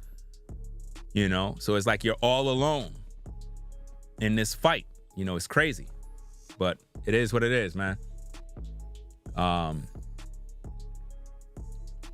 What style, what genre of music that is, I don't know. I feel like I created another genre right there. Like, what you want to call it, we could call it trap rock. I don't know, because what I wanted to do was give like a vibe of like trap music, like those type of beats, but with a rock, like a rock and roll rock, a vibe. Like if the way I'm doing the performance with the vocals, it's as if though you're listening to a rock music, like rock music. For example, like some of the greats that I have in my collection of music, I believe the band is called Breaking Benjamins. I'm not sure if that's the group, but if you listen to those type of rock groups, right? And there's many others. Like I have a collection of rock groups that I listen to, because as a musician, I listen to everybody. One of my main musicians that I listen to is a musician named Yanni. I'm not sure if you're familiar with Yanni. Great musician. I have this, what in the world is it called, man? I feel like I gotta go get it. It's this performance he did. I have all of Yanni's music. If you know about, I'm not sure if any of you ever heard of him, but I'm telling you, great musician, very, very talented. He is a composer, and I get great inspiration from those kind of people. You know what I mean? He have, let me see if I can get this thing real quick. Hold on a second. Let me see if I can get this thing real quick. I want to show it to you. Since we over here just hanging out, just chilling, right? I'll be right back.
All right, I'm back. I'm back. All right, let's see what we got. All right, now, this particular artist, Yanni, right? One of my favorite, right? This is, let me see. This is an old concert he did called Yanni Tribute, right? Yanni Tribute, right? I'm not sure if you can see that.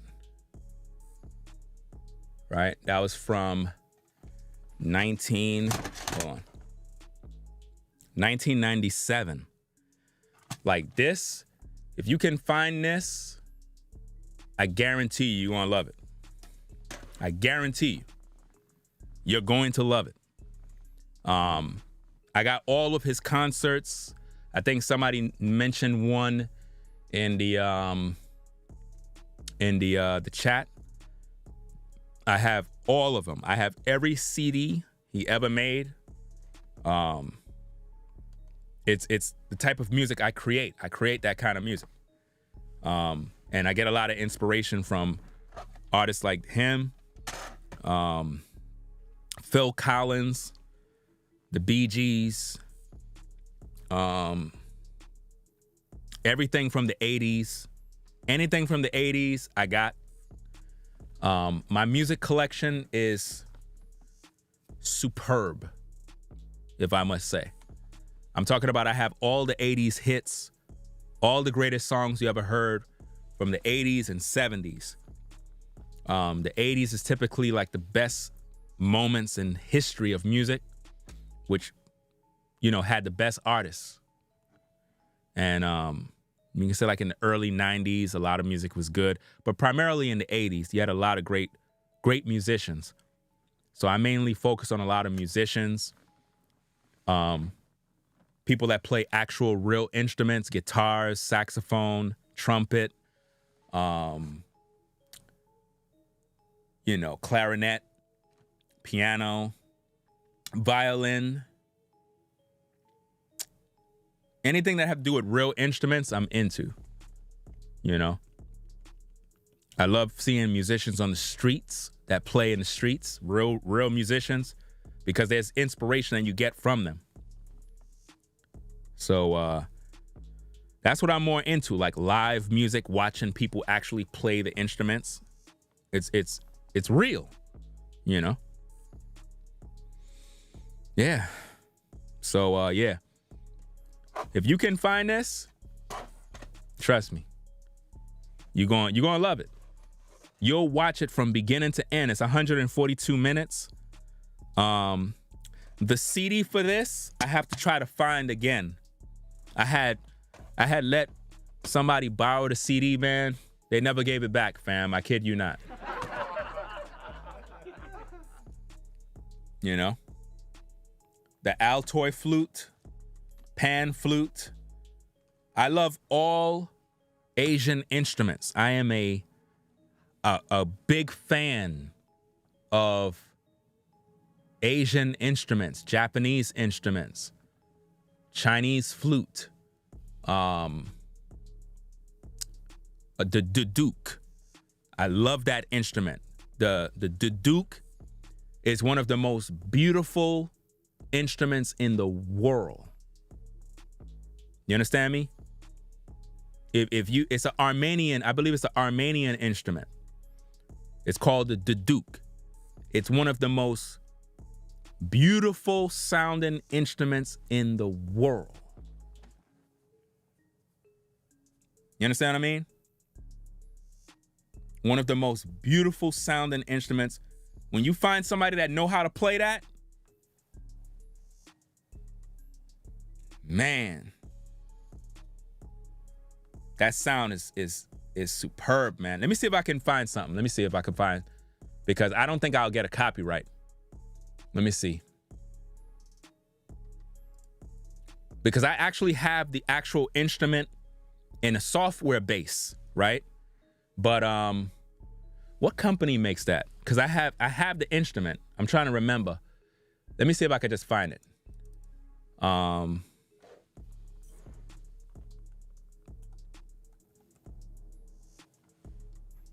The Duke.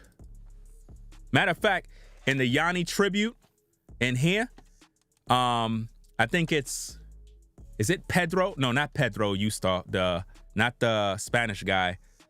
On this tape, there's a guy that he's playing that very instrument, the duduk. And I believe it's on, I forgot which song it's on. One of my favorite songs on here is called Renegade. I like that song. Pretty much every song on this thing, perfect. You can't go wrong with Yanni's music, man. He's a genius.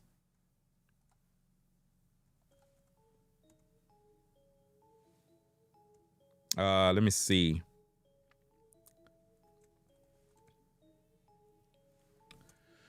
Let me see if I can find.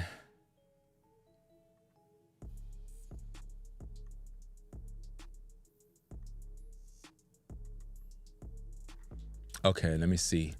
That will be, because I want you to hear how it sounds. Oh, the company called Impact Sound. Okay, the Duke, that's the company. Impact Sound. That's where I bought it from. I bought so many things that is crazy. Okay, so this is, I think this is it. I think I got this. I know I got this. I believe this is one of the ones that I bought. This right here. And it's great because it works with the contact. It works with contact. It works with the native instruments keyboard, and it sounds very realistic. You can't go wrong with it, right? This right here, the Duke, it's $99. Beautiful instrument, man. Telling you, I know what I'm talking about, fam. Let me see if I could get a demo. Hope I don't get no copyright. But let's see if it'll play. Hold on a second. Let me see. If I get a copyright, then I'll just bleep out that section of the audio. Let me see.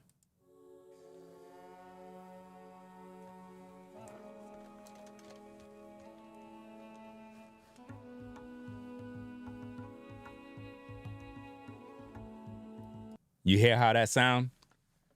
You hear how that instrument sound? That sound beautiful, right? That sound you hear, that woodwind sound, that's the duduk, man. And there's many other demos on that website, but it's a beautiful sounding instrument. Now, I don't know if I get a copyright, but, you know, hope I don't. But those are the type of sounds that you will find on Yanni's music, that instrument called the duduk. But there's a lot of other Asian, Japanese, Chinese instruments that is very, very good for doing scores, music scores, movie soundtracks. Those are the type of things that I'm more likely specialize in. I pretty much can do any genre of music I can produce. Any genre. It doesn't matter. Latin music, I can produce. Video game music, Asian music, I know how to play. Armenian music, I know how to play that. Different cultures, I can play their styles of music. It'll shock you. I know exactly how to play. And a lot of Yanni's style, I believe it's in 7/8 beats rather than 4/4. And it has like a certain rhythm to it. To me, it's like, it's one of those styles that is very, very good, fam. It has this rhythm to it that's like, it gets you going. Because a lot of times, people in our community, they don't open themselves up to other cultures and other music that's out there. And they limit themselves to rap, R&B, and that's all they know. Nah, there's more music in the world than just that. There's a lot of music in the world, fam. You know? Like when I was coming up as a kid, and I was working in the Haitian barbershops, they had Haitian music playing. And I used to be sitting there jamming with the Haitian music. You know what I mean? I never was, I never listened to that music. But then when you keep listening to it, it's like, wow, they got some good music, man. Oh, snap. They got some good tunes. You start, I don't understand what they're saying, but the music sound good. You get what I mean?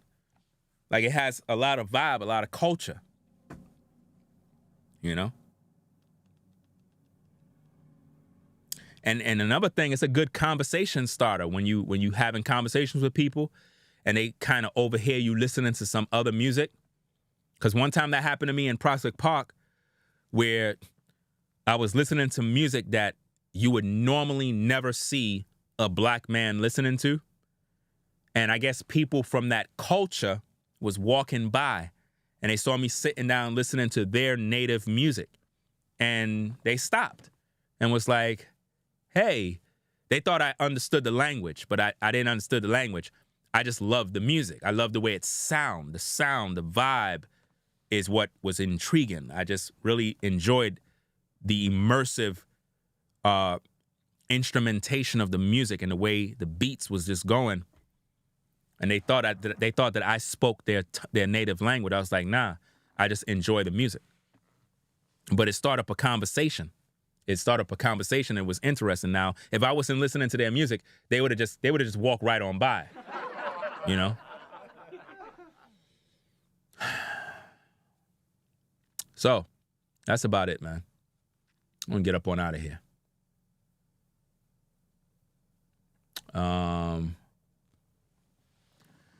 Let me see what we got.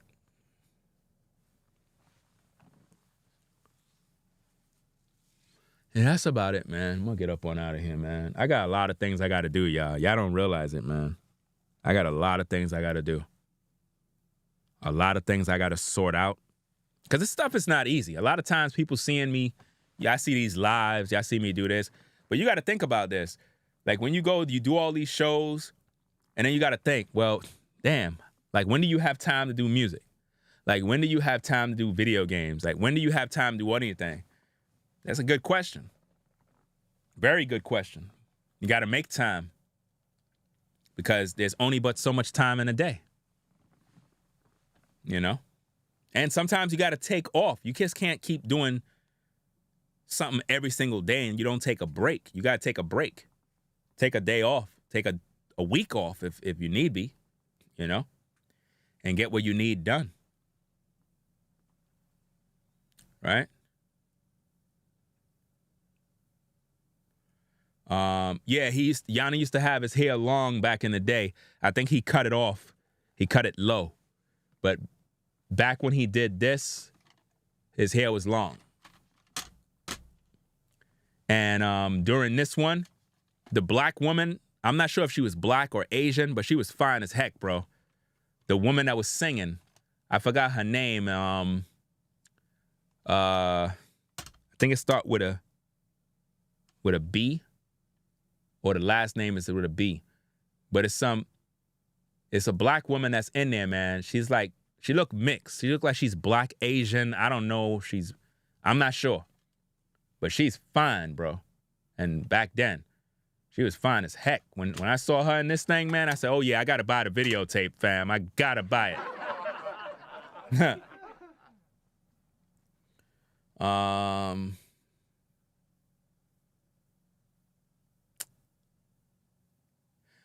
Let's see if all you video game heads out there can answer this question, man, without me even going into, like, all the info. If you're a real video game fan, right? What video game for the Super Nintendo had the dopest beat that you could literally just start rapping to? What game is it? It's a video game, very popular. And all right, I'm gonna give you a hint. Oh wow, here somebody already know. Yo, wow. Yo, somebody already know. We got a real gamer in the building. Von D wins. Von D. Wow, that's crazy, fam. Yo, you know what I'm talking about, right? When you press the pause button. When you press the pause button in GoldenEye, that beat that come on, yo, that's a whole rap track, right? That's a trap beat right there. Y'all know what I'm talking about, fam. I don't even know if I can pull it up, man, without getting a copyright. Let me see. I don't think I would get a copyright because it's a video game. Right? It's old. Let me see if I can pull it up.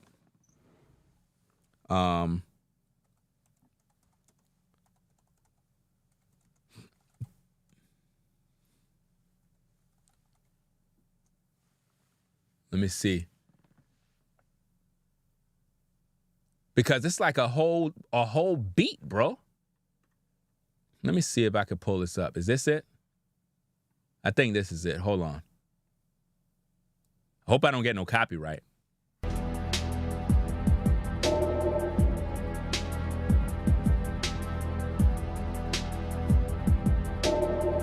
Yo, that beat right there. Yo, when I was a kid, man,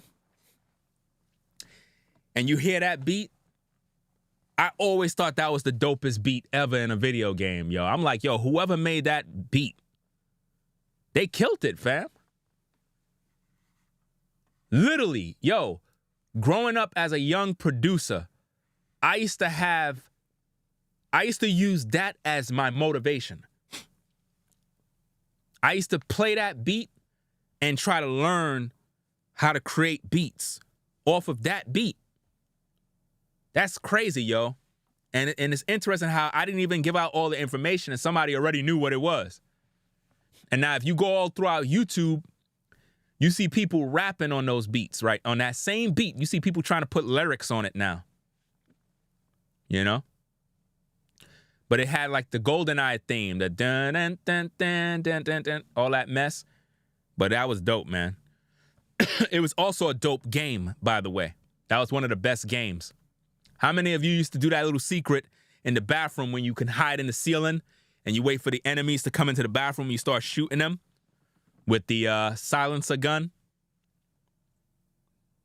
That game was dope too, man. Anyway, y'all, man, I'm going to get up on out of here, man. We've been rambling on for a long time. I'm hungry and I'm getting tired too. I got to play some games, man, so I can wake up.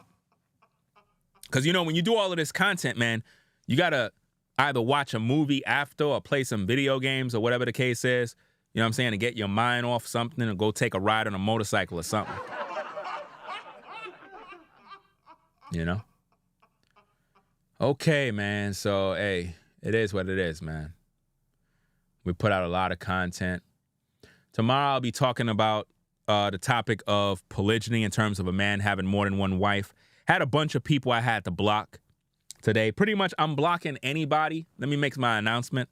I'm blocking anybody, right, that come to the channel to argue about whether a man can have more than one wife or not.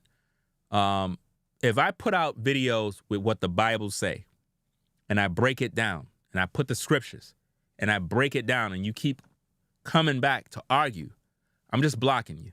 Because at this point, why are you watching me? You're not trying to learn. You're not trying to grow.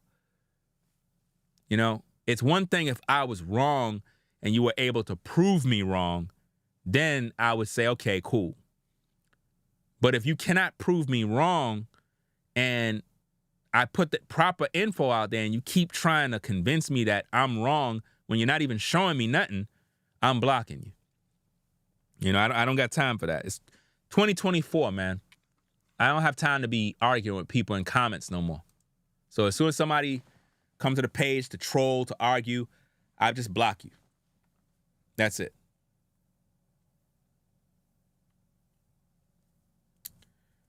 And you got to do the same thing with your life, man. When people are around you and they just like, you know what I mean? Like something wrong with them, they just want to argue and fight and You got to block them. You got to block them from your life. Block them from your life, fam. Get rid of them. Don't keep them around, man. They're going to drain your spirit. They're going to drain your soul, take your energy. You don't want them doing that, man.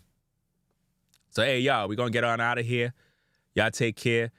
I'm going to go grab something to eat, play these video games, and it is what it is. Probably watch a movie after and just chill a little bit, man. Get my mind right and whatnot. So that's about it, man. I got a lot of things I got to do, man. A lot of things. And it's just, people don't know the half of what you got to do as a content creator, man. They just don't understand the amount of work that you got to do to have shows every day, you know, and then deal with your own personal life, then have hobbies. It's a lot of stuff, man. That's a lot of stuff, man. Man. So, hey, it is what it is, man. Let's get on out of here, man. Ringo TV reactions. Peace and blessings to the mods in the chat. See Tracy in the building. Sean the Navigator in the building. Let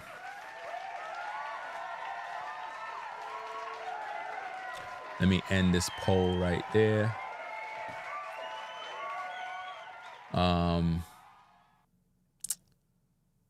You know, it's so crazy. Remember the other day when I said my controllers froze? Remember that? When I said my controllers froze and I had stopped the stream and I think I made y'all wait like 20 minutes and then I still wasn't able to fix the problem and I started a new stream.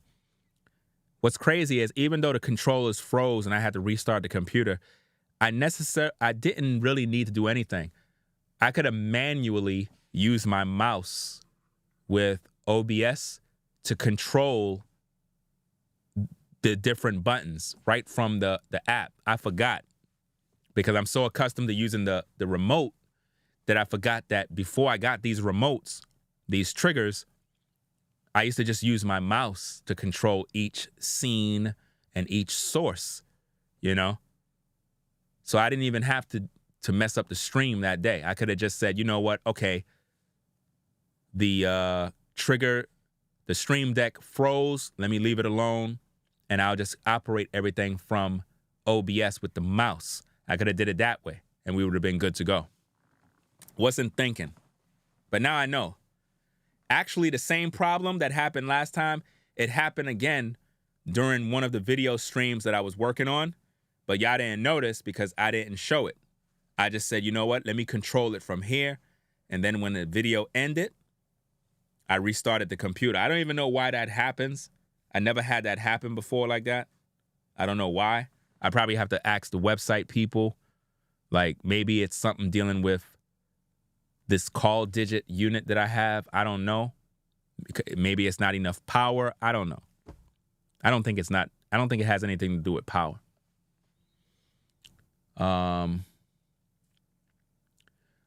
Guitars.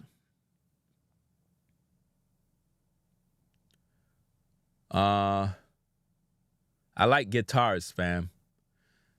Guitar sounds is one of the best sounds. Like guitars. Some of the best sounding instruments is the what is the instrument Kenny G play, man? Is that the saxophone or clarinet? Let me see. It's a saxophone, right? Wait, clarinet. I'm confused. But the instrument that Kenny G plays, that instrument, beautiful sound, is clarinet or sax? Tenor sax. Very, very beautiful sound. You got that. You got the Duke, that sound. Very beautiful. Chinese flute. Beautiful sound. All guitar sounds is nice. I like guitar sounds. Guitar sounds are some of the best sounds ever, man. The best sounds, man. Like rock guitar sounds, acoustic guitars. I love those sounds, man. Those are some of the best sounds, man. You know? Have you ever like been at an actual like show where musicians played instruments live, like real strings, violins, live? It's an experience. A lot of people so accustomed to listening to music in their car, radio, iPod, all that type of stuff. When you listen to live music being played, it's the best. There's nothing else like that. It's the best thing ever. Like a live band and they're playing right in front of you live. That's the best experience, man. Some of y'all gotta experience these things, man. Don't just think that it's boring. Like sometimes you gotta go see a live band. Let them play right in front of you. It's the best sound quality ever. Once you experience, you'll be like, wow, this is really cool. You know?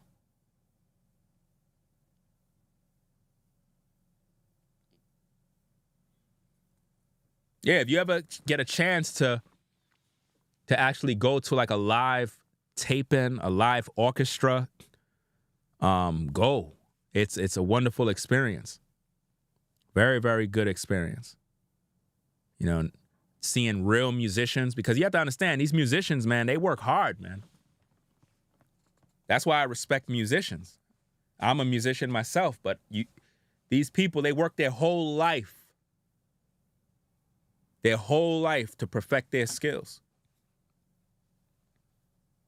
Like when they do like movie scores and you see like the musicians and they're doing like the orchestral stuff and making the theme for a movie, all of those musicians, that's a lot of talent in that room. You know, you got the conductor, you got him doing his thing and whatnot. But those musicians, man, that's the talent. Got to respect it. So, hey, man, we're going to get on out of here, man. That was a good talk. A good old talk. I got to go check out my old co-workers, see what they doing. Pull up to the old location, see what's up with the fam. See what's up with all my old workers, my old co-workers. See what's up with them, man. You know? So, hey, I'm going to get on out of here, man. Y'all be safe, man. Shout out to all the mods, man. V-Dub, man. Sherelle, Show Shao, Rebel for Almighty, Tracy, Sean the Navigator. You know what I'm saying? Salute to all the mods. You know what I mean? Doing what they got to do. And that's about it, man. We're going to get up on out of here, man. I didn't even know I ain't had no music playing. I was just regular audio. That's crazy. All right. So we're going to get on out of here, man. Wait till when we start this music, fam. Y'all gonna love it. I promise you. Y'all gonna love it, bro. Telling you, man. Y'all ain't hear music yet. That's the thing. That's the thing that a lot of people don't understand is that once I start this music thing, a lot of the music that you're accustomed to today, you're gonna forget about it.